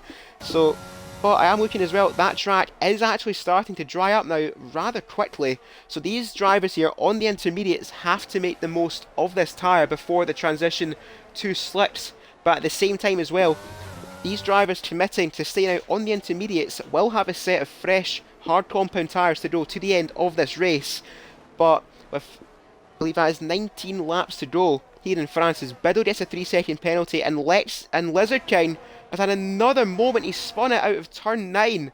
This race is not going to plan for at least one of the Alfa Romeos, as he got yellow flag as well. Sector 2 and Sector 3, that is for the stricken Lizard King rejoining the race.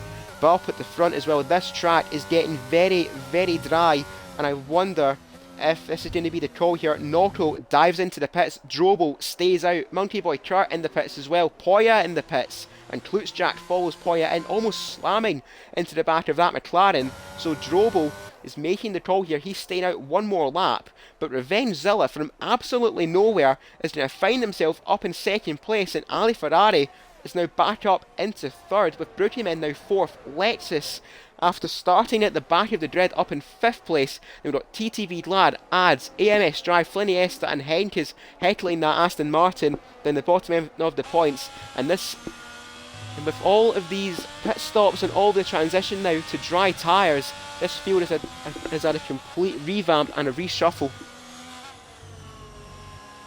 Yeah, as Lizard King retires in the pits, what I will say is not only, okay, it might not be perfect conditions at the moment for the dry tyres, but I'll tell you what, it's definitely not perfect for the Inters right now. While Revengezilla will be in P2 struggling to get temperature in those tyres, they could argue the track looks definitely dry enough right now.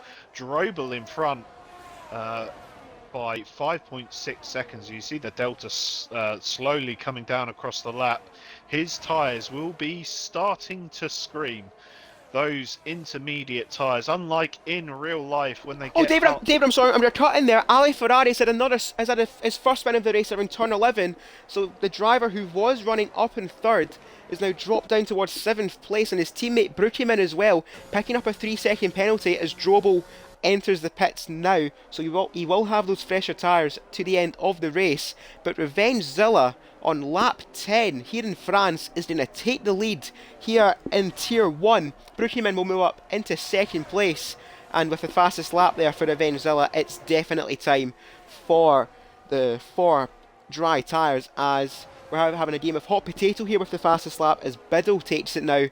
Down in 9th place is the fellow Red Bull, but is on a set of medium tyres. He will have to make another pit stop in this race. And we see Drobel has emerged down in 13th place. And we see as well here, Kurt, from absolutely nowhere, has jumped both Notto and Poya in the pit stops. Yeah, still not for quite the position he'd have hoped, I'm sure. But yeah, Monkey now up into P14 as the 3-second penalties start to come in now.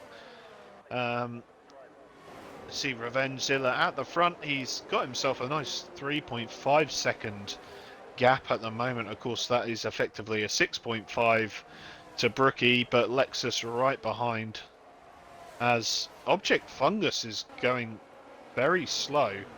Oh, he's been hit by Poe. Is Object even in the session? I'm not sure. That could have been decent there for Object Fungus. It could have been decent for Poya. But whatever happened there, Object Fungus is having an absolute nightmare here in France. As we got a yellow flag again around turn 11. What's happened here? Oh, Poya! They've now slammed into the back of Arbon, I think. What's going on here in France? As we see, not sure what's happened there. Is Lizard King's car still going round the track? What is happening here? I saw it come out of the pits. It's going back into the pits now. And Arbon's retired from the race as well. I wonder if Lizard King's AI has actually completely ruined this race here for the likes of Arbon and Poya, because I did see it going around the track still. But I'm just going to quickly avert the attention, up at the front here, you should have DRS enabled here on lap 12, of course, 3 laps after a safety car restart. Revengezilla holding a 3.1 second lead over Brookieman, but that Mercedes is slowly reeling in that Williams. We've got a bit of a DRS stream here forming behind the Mercedes. We've got Lexus in 3rd, Ads in 4th. Brookieman's teammate Ali Ferrari in 5th, then we've got AMS Drive, TTV Lads, and then we've got Biddley in 8th, carrying that 3-second penalty. Fliniesta a bit detached from this DRS train in 9th. As I'm just going to look at the driver tracker here, and I'm going to jump over to Poya real quick. Lizard King's car has finally peeled off the track, so that is them properly out of the race now. But as well, got the positions graphic up on screen. We've got Revengezilla and Lexus respectively up 16 places. So that just shows making the right pit stop at the right time can do wonders for a driver's race, as Brookieman Again, hot potato with the fastest lap. Biddle once again stealing that back, fighting away with TTV Lads for 7th place. But Brookieman now is definitely catching up on Revengezilla. That gap at the front, 2.8 seconds. Look at the tyre graphic as well. Both of these drivers did pit on the same lap, and Lexus on 1 lap fresher tyres, and Ads is on 1 lap fresher tyres as well, compared to Lexus. But we'll stick up at the front here for this fight for second between Brookieman and Lexus. Lexus will get a DRS run, but he doesn't have much ERS to fully mount the challenge on the Mercedes here.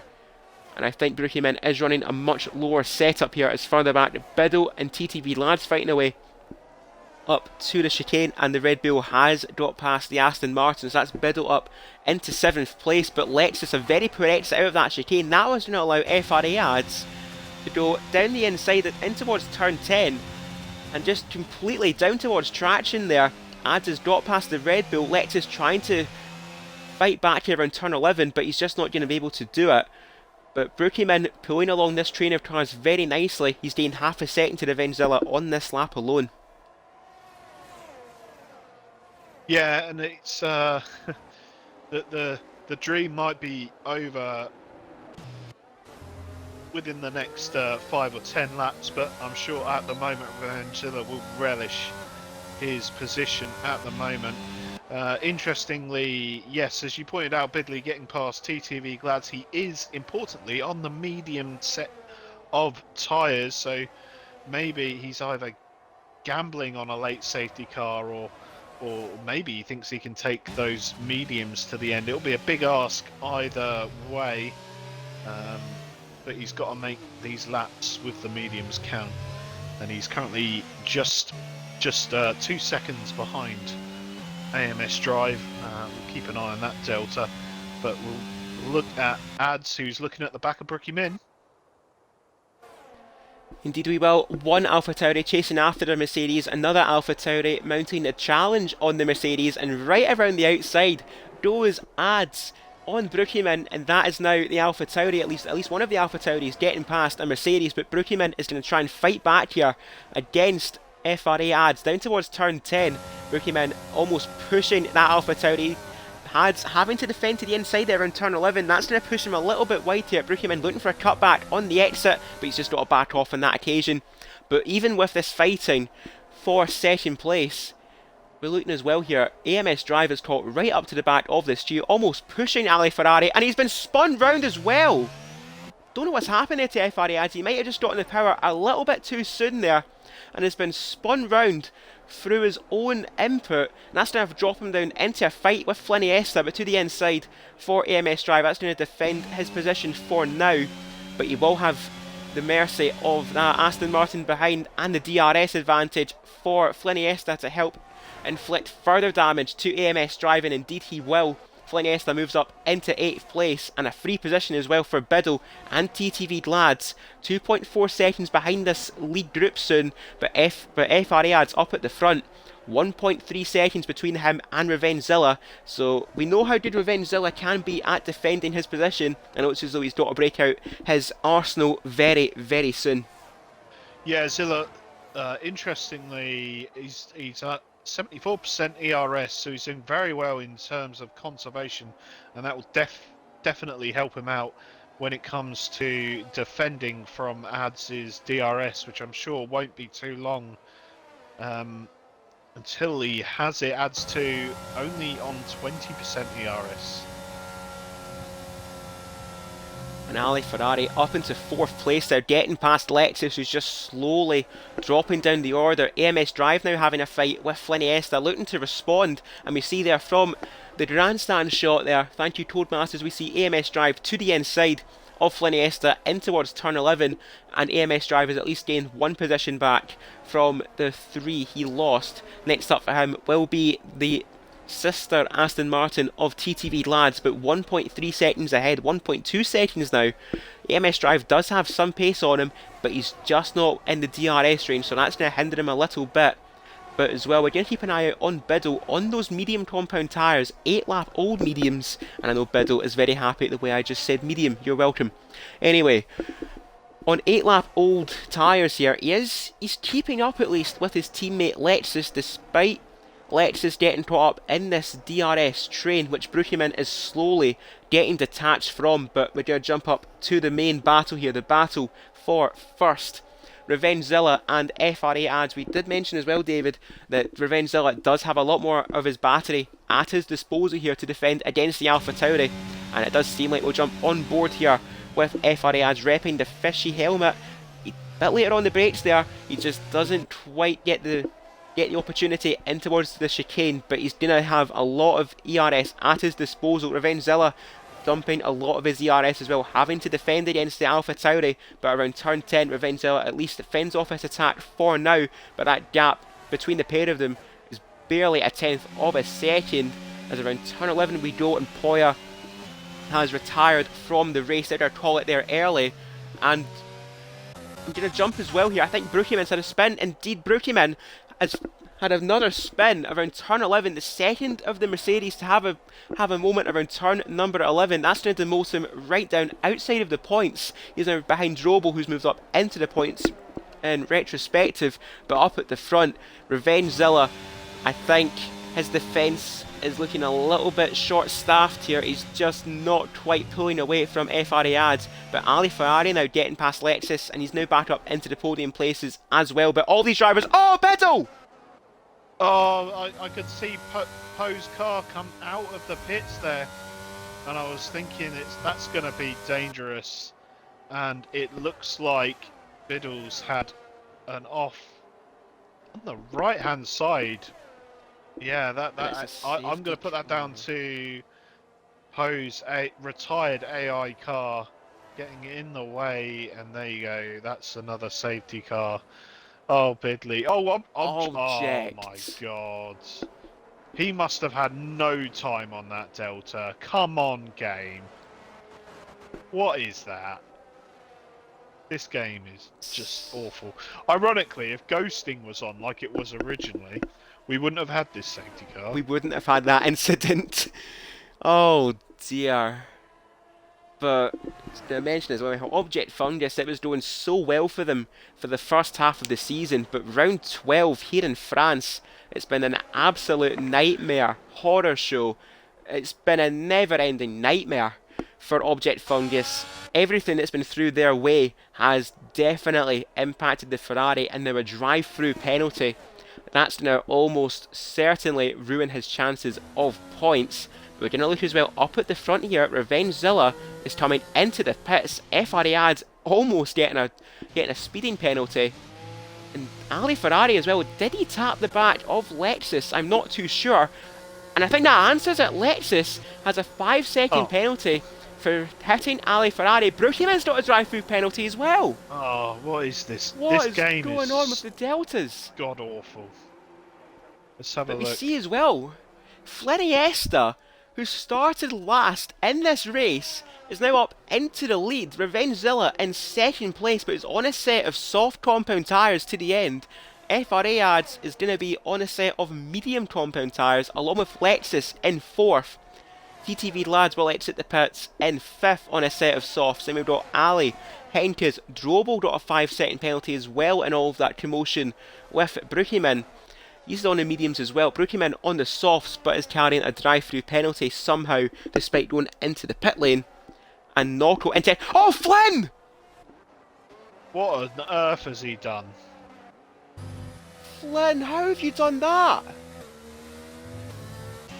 Has Flynn been shunted into the wall? Where's his car? His car's upside down! Oh, wow, okay. That's interesting. It is upside down. What the hell's happened there? What on... It takes some doing to get your car upside down. What on earth? Usually I'd have something to say at this point, but I don't. That is a complete shock. So Fliniesta decided he'd done the last to first challenge and decided to call it there, and has completely destroyed his car into the barriers. And that is at least one of the Aston Martins out of the race, so that means Revengezilla will maintain their place in the lead, with FRA ads still in second, Lexus in third. And actually, I was going to mention penalties, we shall bring them up on screen now. We see Lexus has a 5-second penalty in third, TTV Lads in fourth place. Pardon me, my train of thought went there for a second. I'm still trying to wonder how Fleniesta managed that, as Brushiman is going into the pits. Actually, is that no, it's Ali Ferrari, who's going, I believe he's going to serve his 5-second penalty in the pits under safety car. It's going to leave him a lot of work to do for the restart, but he will have a set of soft compound tyres to go to the end. So TTV Lads still in fourth place. Now Henke's moved up into fifth place. Then we've got Drobel in sixth place on a 5-second penalty. Brushiman in seventh place. That's really a net seventh place due to that drive-through penalty under the safety car. Notto in 8th place. We've got Monkey Boy Kurt driving a steady race in 9th, and Klutschak currently the last point scorer on the return to FPRL, down in 10th. Yeah, so I get the feeling that, well, you can clearly see the mix of strategies for this last stint. I know which tyre I would rather be on, and it is not the Red Wall softs. Like I said, in qualifying, 2 push laps, 2.5 push laps, and those tyres were around 25%. So yes, the guys on softs are going to be rapid at the start, but will the tyres last? Only time will tell. Revengezilla looking either way at a very good result today. If he can keep it pointing in the right direction for the rest of the race. Ali Ferrari did come in, notably, and that was also a front wing change, so just to confirm, he did get front wing damage when he made contact with Lexus. Coming into the pit lane, and Lexus of course still has that 5-second penalty. And I would say very wise for Ali to get rid of that penalty, but Object, what is happening here? He's had to let Ali Ferrari through somewhere. So that is a free place gained for Ali Ferrari, but he's got a lot of work to do here. And on those soft compound tyres, that advantage is going to degrade very, very quickly. But Revengezilla has to get his foot down and almost straight line it for the next few laps, as he's still backing up the field here.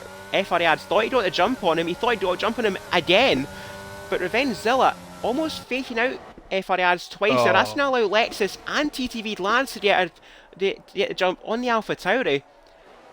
But around turn 1 we go now. Ads maintains his place, but he gets a 3-second penalty. He's frantically trying to warm up his tyres. So looking as though Revengezilla did play a bit of mind games there against FRA Ads. He just hasn't got any heat in his tyres, so that will give the advantage to Revengezilla, but he's not pulling away from that Alpha Tauri. TTV Lads now up into third, displacing Lexus. Drobel up in 5th place on those mediums. Lexus very wide there, going around turn 6. We've got a yellow flag in sector 2. And Notto's had a spin as well. It's been double disaster for the Ferraris, and Lexus is dropping back all the time. Is he in the session? I'm not too sure, because he was very slow there down the back straight. That's meant Drobel and Brushiman have got past the Red Bull, but Brushiman on those red wall softs as Notto gets a 3-second penalty as well. We've seen as well the advantage, the tyre advantage these soft compound tyres have. Committed to the inside is Brushiman, still committed to the inside is Brushiman. Going ahead of Drobel is Brushiman up into 4th place. That is a brilliant overtake for the Mercedes, but he's going to lose out due to that drive-through penalty, so that battle is all in vain. Up at the front, Revengezilla is definitely at the mercy of FRA Ads. He has not pulled away from that Alpha Tauri. TTV Land's getting a bit anxious there down the inside, wanting to get that overtake done on FRA Ads, but he knows Ads has that 3-second penalty. He doesn't have to make any rash overtakes, but Brushiman, despite his drive-through, is going to get past. He's going to try and get past TTV Lads as Monkey Boy Kurt. It's a 5-second penalty for speeding in the pit lane, and Klutschak as well in the pits. I wonder if they've two have made contact, but we're on board here with Brushiman around turn 3 almost shunting the back of TTV lads around that corner, and Ali Ferrari, a 3-second penalty as well. That is going to be a massive hit for Ali Ferrari, and it's not even worse for Brookie Man. He's spun round again. A combination of the drive-through and that spin is going to put pain to at least one of the Mercedes race, as Jack has retired in the pit lane, so that is going to be it. And that is a safety car. Really? I'm not too sure what's happening with Jack. It's showing that they're still in the pit lane. I'm not sure what's happened there. But we do have a late safety car here in France. And as well, in all the commotion, FRA Ads did get past Revengezilla and has got the lead of this race right before the safety car. But I'm wondering, will any of these medium runners come into the pits for a set of softs? I get the feeling that if you're FRA Ads, even if you're Drobo or Lexus, it's a no-brainer. You've got to stay out against these soft compound tyre runners. Their tyres are going to be screaming at the end of his restart. Yeah, even with this extra safety car period, it's going to be a struggle for those guys towards the end of the stint. So there you go, Drobel's coming into the pits presumably for the soft tyres.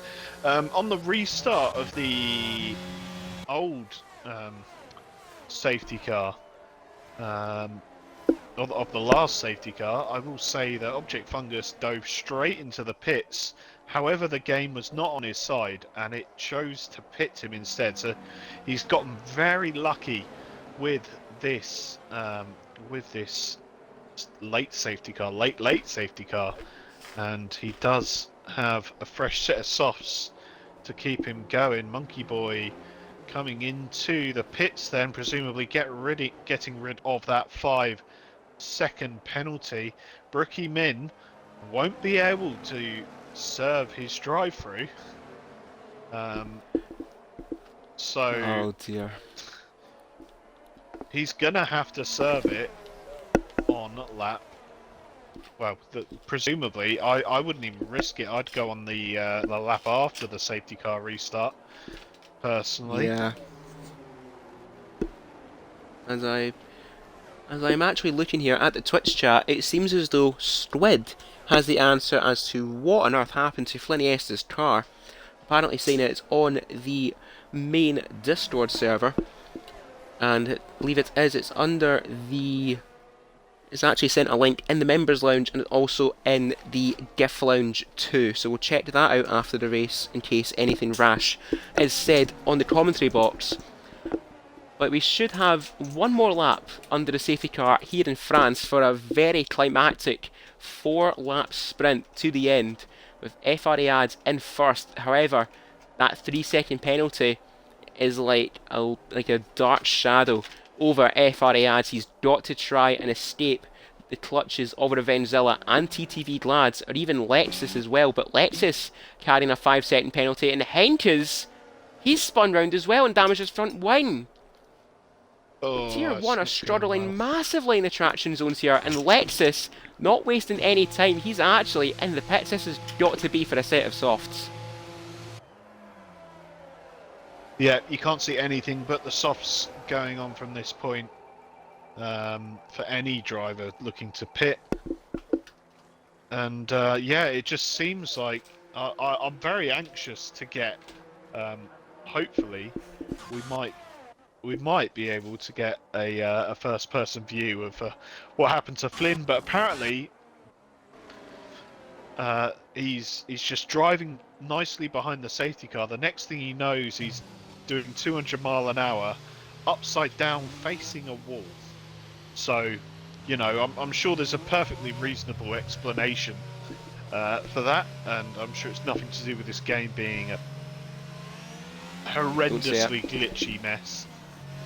Yeah, and Henkes in the Twitch chat as well, absolutely gutted with that mistake they made under the safety car. That's put him down right at the back of the order. However, a silver lining for Henkes, he will have the freshest tyres, along with Lexus too, pitting to serve that 5-second penalty, and has now found himself in the fringes of the points, down in 11th place. And the driver who's had all the negative luck possible has actually had even more luck, thrown his way. Object Fungus, what is happening to his connection? He's been shunted everywhere under a safety car restart, or not even under a restart. He's just been shunted everywhere. I don't know what's gone on here, but it just does seem to happen to Object. I think there's something seriously wrong with this lobby, as the safety car is in this lap. And also a quick good evening to Shadows as well in the chat, saying their favourite commentary pairing. Oh, how nice. And we're hopefully in for a nice ending to this race. 4 laps left to go here in France. And I see Tomcat voicing his displeasure too. Unfortunately, we've got to play with the hand we are dealt, Tomcat, and unfortunately that hand is dealt with 2 jokers, because the people who run Codemasters are just that. But FREI is now backing up the field. Cheers, David. Backing up the field now with just 4 laps left to go. Revengezilla and TTV Lad looming large in that Alpha Tauri's mirrors. And looking like Ads is playing mind games here with Revengezilla, and he's caught him out completely. Doing what Revengezilla did on the restart, and now TTV Lad's looking to get the best restart he can and get past, and Brookieman has been disqualified. That is unfair. I'm sorry. How can he serve a drive-through under safety car? That is not on Codemasters. But anyway, TTV Lads and Revengezilla have swapped places at the restart, and the AMS drive now all over the back of the Williams. The man who did pull that incredible start off to this race, as Brookieman has left the session, I would imagine, through complete and utter disgust. As Lexus gets another 3-second penalty as well. Again, oh, Object. It looks like I think there's something seriously wrong, because he, like, the other drivers in the lobby didn't seem to know. It's either he wasn't there, or it's just, oh, Zilla.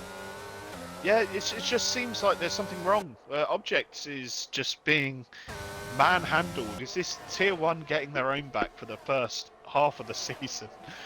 I joke, but I honestly think there's something wrong with Object's position on track for a majority of the drivers today. Yeah, we have seen this issue been brought up as well, and even the best of the best across WOR, for example, and in the esports category as well, that desync and just drivers not being present on anyone's screen has been a massive issue, and I'm unsure why David has cleared his throat there. I do not know, but up at the front, FREI leading the way because of name dropping up. Right, I fully.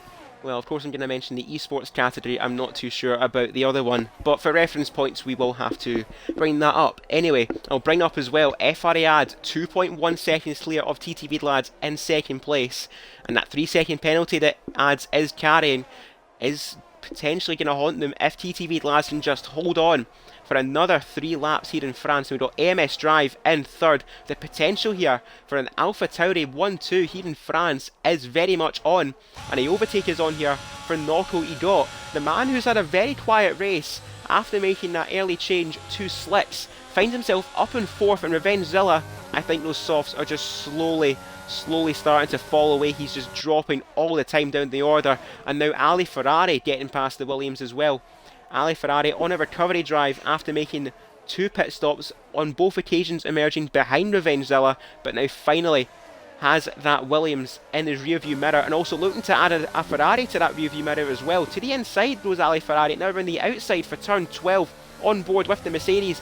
Nocco forcing him almost off the track, leaving him just enough room and just enough respect, but still wheel to wheel here around turn number 14. But on those soft compound tyres, Ali Ferrari will have the better grip. Now to the inside for the final corner, he forces Nocco wide, lets off the throttle, and he will allow the Ferrari through as Revengezilla retires from the race, seeing, I'd imagine that means that the tyres were just falling away too much, and now Drobo mounting a challenge on Ali Ferrari. Now to the outside for turn 1, he just backs off on that occasion, as we got a yellow flag as well in sector 3. Thankfully there will be no such incident of rogue AI car re-entering the track and taking out another driver. Looking at you, Biddle. But up at the front though, FREI, he does have that gap, 3 seconds ahead of TTV Glads, and now AMS Drive in third. very much in the DRS threat of that Aston Martin. It could all be down to this battle we're seeing then for P2 and P3. It's AMS Drive getting a little bit out of sorts in the middle sector here. But yeah, I think with Glads' tyres going to be a little bit worse, so where it could be down to AMS Drive potentially getting a DRS move done and possibly winning the race. It would be a turnout for the books for AMS Drive. Oh, as Ali Ferrari still going side by side with Nocco. What a fight that's been for the two of them. A little bit of wheel banging, but they're still going. And does Ali Ferrari have DRS? No, he does not. So it looks like Nocco might be too far back going into turn one. Ali takes the defensive line. He's going to try and go round the outside. But Ali Ferrari holds it and keeps the position. On the final lap here in France, we've got FRA Ads leading the way now by 4 seconds to TTP Lads, so I think Ads has checked out and will have this victory secure unless he just keeps things all clean around the final half of this lap. But TTP Lads now, his main fight is with AMS Drive. DRS now for AMS Drive. We've got a yellow flag in sector 1. I think Hirsch is in a moment, or that's Lexus. Lexus has been spun round somewhere, and AMS Drive shooting around the outside there of TTV Lads. He will get the overtake done, but Lads will get the cutback, but with no battery usage. AMS Drive almost forcing him off the track. We're wheel to wheel here in the fight for second place. Who's going to give in first? It's going to be AMS Drive has to back out of that particular challenge, and TTV Lads has to... He's defending for his life out there to keep second place, but AMS Drive, the superior grip, and he's up into second place. If he can just hold it around the outside, around turn 12, Ads keeping him honest, and he's going to keep it second place now for AMS Drive. But up at the front, FRA Ads, the man who said even before the race he predicted he'd end up in a wall, and it's going to be a victory for the Alpha Tauris. FRA Ads, Team Fish Face, the fishy helmet, and he's rising to the top. The winner here in France, and AMS Drive completes an Alpha Tauri 1-2 with TTV Lads just missing out in third. Drobel started on the front row, has to settle for 4th place, but the pace... Yeah, and also another exciting battle we didn't quite see on stream, but Ali Ferrari getting the best of Nocco he got in the end. Those two were side by side, time after time, as I see that your controller has disconnected, Mr. Cruiser. So I'm going to carry on talking. Yes, so yeah, it was a great battle watching Nocco and Ali go at it. Of course, all in vain. They both lost positions to Drobel in the end, but a great battle nonetheless. So we saw this man on the top step of the podium just check out towards the end of the race, showing some great pace as he had done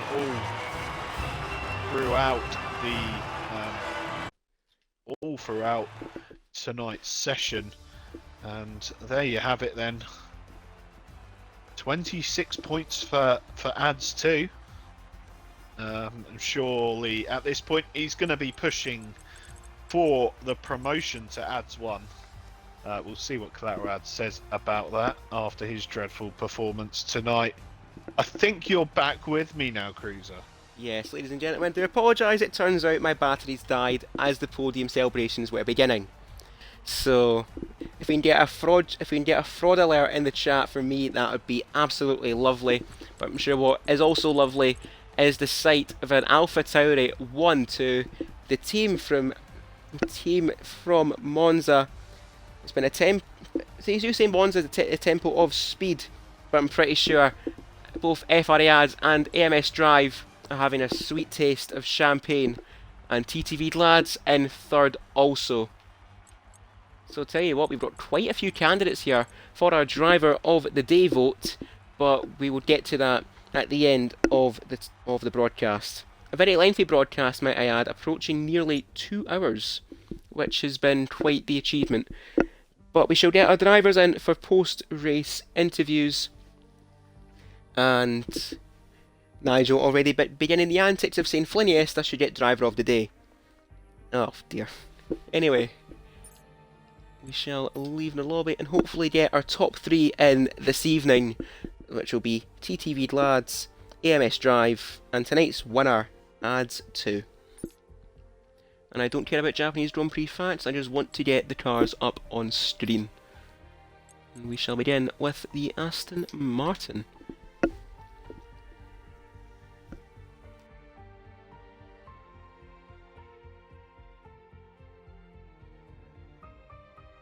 Yeah, so while we're waiting on the drivers to join in, hopefully they will join us. Definitely a race full of ups and downs. Certainly for certain drivers. Yeah.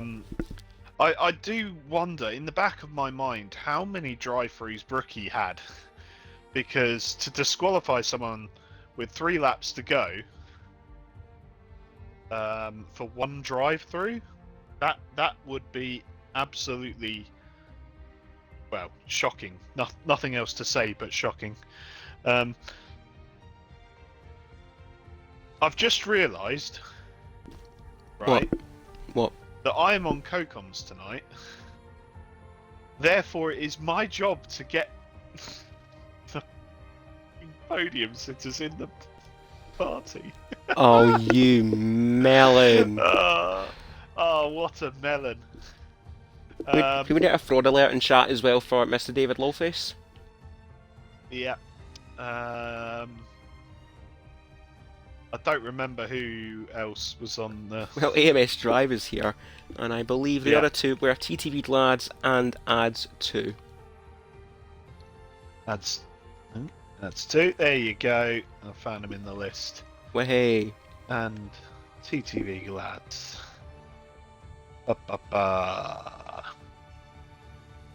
Not in my list. Oh, for God's sake. There we go, he's in. Way. Oh, no, yeah, that's the other one. Invite to party. Good job, me. Way. Well done. Fraud of the day. Hashtag. No, I think I'm gonna get fraud of the day for the batteries conking out at the end of the race. Thankfully, they did conk out just at the end of the race and not a lap before, which would have been brilliant. What has happened? Yeah, we need to know. Oh dear. So we'll wait a little bit longer to see if TTV Glads is going to join us. I don't know whether or not he's mic'd up or anything. Let me just send a quick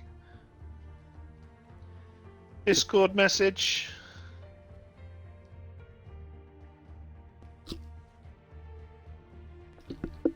Well, I wasn't listening. So, he's literally just sent me a message. Probably says, I can't join, but however, yeah, he can't do the interview. But he does say I am the most handsome member of League Management, so I do appreciate that, TTB lads. Thank you very much. And fraud of the day vote has now went to David Lawface. Anyway, I'll hand back over to David. To interview. Who would you want to interview? Our second place driver or our victor this evening? I'm gonna go AMS Drive because the man's got a cake as his his profile picture, and I think that's worth a question in itself. Very well. So David Lawface and AMS Drive are second place driver this evening. Yeah, thank you, Cruiser and Mr. Toby. Toby, Hello. hello. Well, you're once again on the podium, so congratulations to you. An interesting race, to say the least. Few ups and downs. we're going to start at the start of the race, strangely enough. It started in intermediate conditions. Would you think that's favourable to you, or did you do any practicing in the damp conditions, or not? No practice. Yeah, I did not like the inters that much, especially in qualifying. I don't mind because you can kind of ramp up, but in the race, absolutely not. You kind of thrust into it, so just try to be very cautious, make as little mistakes as possible. I think I had a good battle with Monkey Bill on the first lap. But yeah, it was just kind of keeping out of trouble, keeping your nose clean, and then it all kicked off. Yeah, and moving on to later on in the race, what was your thinking as the track tried to dry out just a little bit? It proved to be what would have been a very risky call to some coming in straight away. So what were your thoughts around that time? Were you contemplating going either way, or? Yeah, like as soon as the safety car was called out, I was just spamming the engineer with what's the weather forecast, and he said Inter's strongest, and there was so much spray. It was stopped raining, but there was so much spray, and I think like 4 laps, safety car, maybe it'd be worth just sticking on Inter, so I didn't pit straight away. But then the safety car just went on forever and ever, and all this time still spamming the engineer. And eventually he said something along the lines of, I don't know which tyre's fastest right now. And then that was when I went into the pits and then ads. So I followed the line. And ads just sent it in right in front of me. But so I dropped a few places with double stack. But actually the hard tyres, I went to hards and they were right. The warmth was good. Made a lot of moves early on, just seemed to heat them up really well and get them working. Until I was trying to pass Ali in the final section, did a little 360. But apart from that, it was really good. Yeah, and so towards the dying laps, you found yourself in a battle first with Revenge Zilla. He did quickly die off. I think his tyres. I think his tyres had gone. But TTV Glad's in front of you then, on the soft tyres. Do you feel like you could have got past him, maybe in a couple of laps, got past him and maybe caught up to Ads 2 in the lead, possibly challenge for a win? Probably. I think I had the pace for it, but it's just you probably saw watching how hard the battling was and how much time we were losing, so there's no real chance. Both of them put up like an incredible fight. Revenge was battling very hard, and then that last lap battle was something else that was really tactical, because I just didn't have the straight line speed. I think I must be running more wing than everybody. I feel like my straight line speed this whole evening has been terrible. So but yeah, what a battle! So respectful, and absolutely loved every second of it. Yeah, well, that is my 3 questions. A bit unconventional. I'm going to have a 4th. It's a nice and quick one. Does the cupcake have a name? It does not, I'm afraid. Okay, well, I'll ask you again next time you're on the podium. Maybe I'll call it David. Yeah, in the meantime, I'll hand over to Cruiser to interview tonight's winner. Thank you, David, and well done, MS Drive. A result that I don't think many of us expected. A second place for yourself, but still a very hard-fought second place nonetheless. And tonight's winner, your teammate, FRA Ads.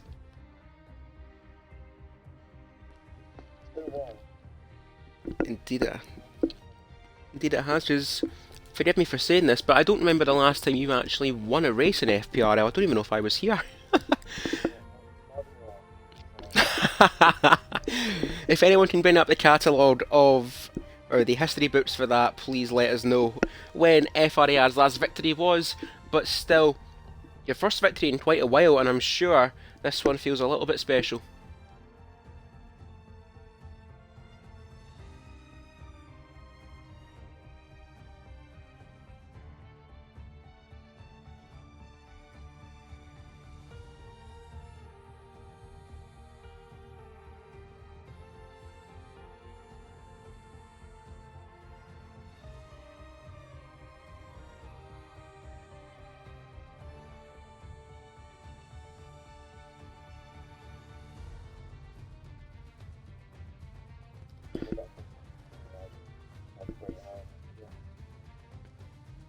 Of course, that 3-second penalty was looming large towards the end of the race, and with that late safety car, I'm not quite sure what actually caused that late safety car, but anyway, a safety car nonetheless.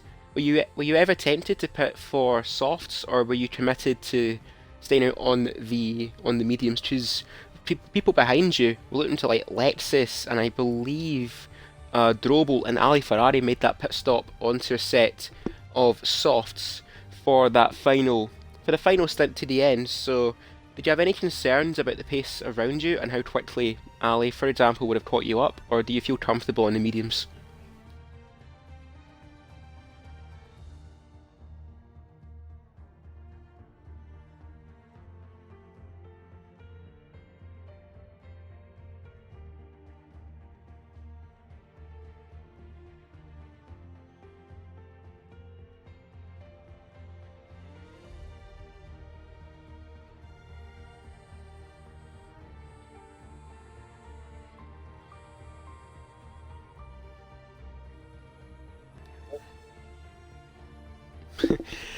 And I'll keep it short and sweet for the final question. Moving on to next week, which shall be around Hungary, if I'm correct. Just any comment for Hungary itself? Is it a track you like, and hopefully for yourself, do you hope you can repeat the result tonight in France?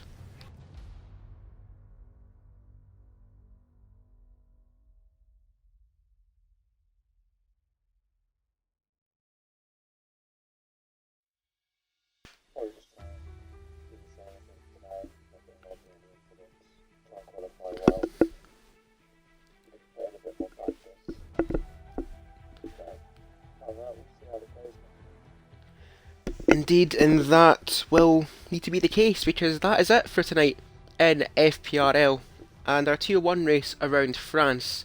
Thank you everyone for watching. FPRL will be back tomorrow night, Friday night, for the Tier 2 race, and in a very, very close championship fight. I definitely encourage you to check that race out.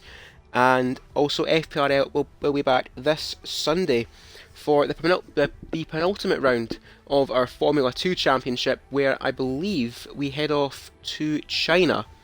So a new track for the calendar, and hopefully produces some of the same formula, entertaining racing, and hopefully not in that formula a Brookieman flush. That though is going to be it from tonight's FPRL stream. Thank you all so much for watching. A massive thank you to David Lawface for joining me in the commentary box. Thank you very much. I do have to do driver of the day. Of course. I don't actually know. I think it could be a few drivers. I think I'm going to go for TTV Glads today. Unluckily for his teammate, I honestly, after seeing his incident, for those of you watching in the Discord, you can find it in the GIF lounge. It's worth a watch, trust me. But yeah, I'm going to give it to TTV Glads. Couldn't be here for an interview, but he will definitely be happy to receive driver of the day. So well done to TTV Lads, and also to the Alpha Tauri team in general. A good result for them, and some very good constructor points, I am sure. And once again, a massive thank you to David Lawface for joining me in the commentary box. No further comment. And it is a good night. And indeed, I've been Cruiser1872. Thank you all for watching, and from all of us here at FPRL, good night.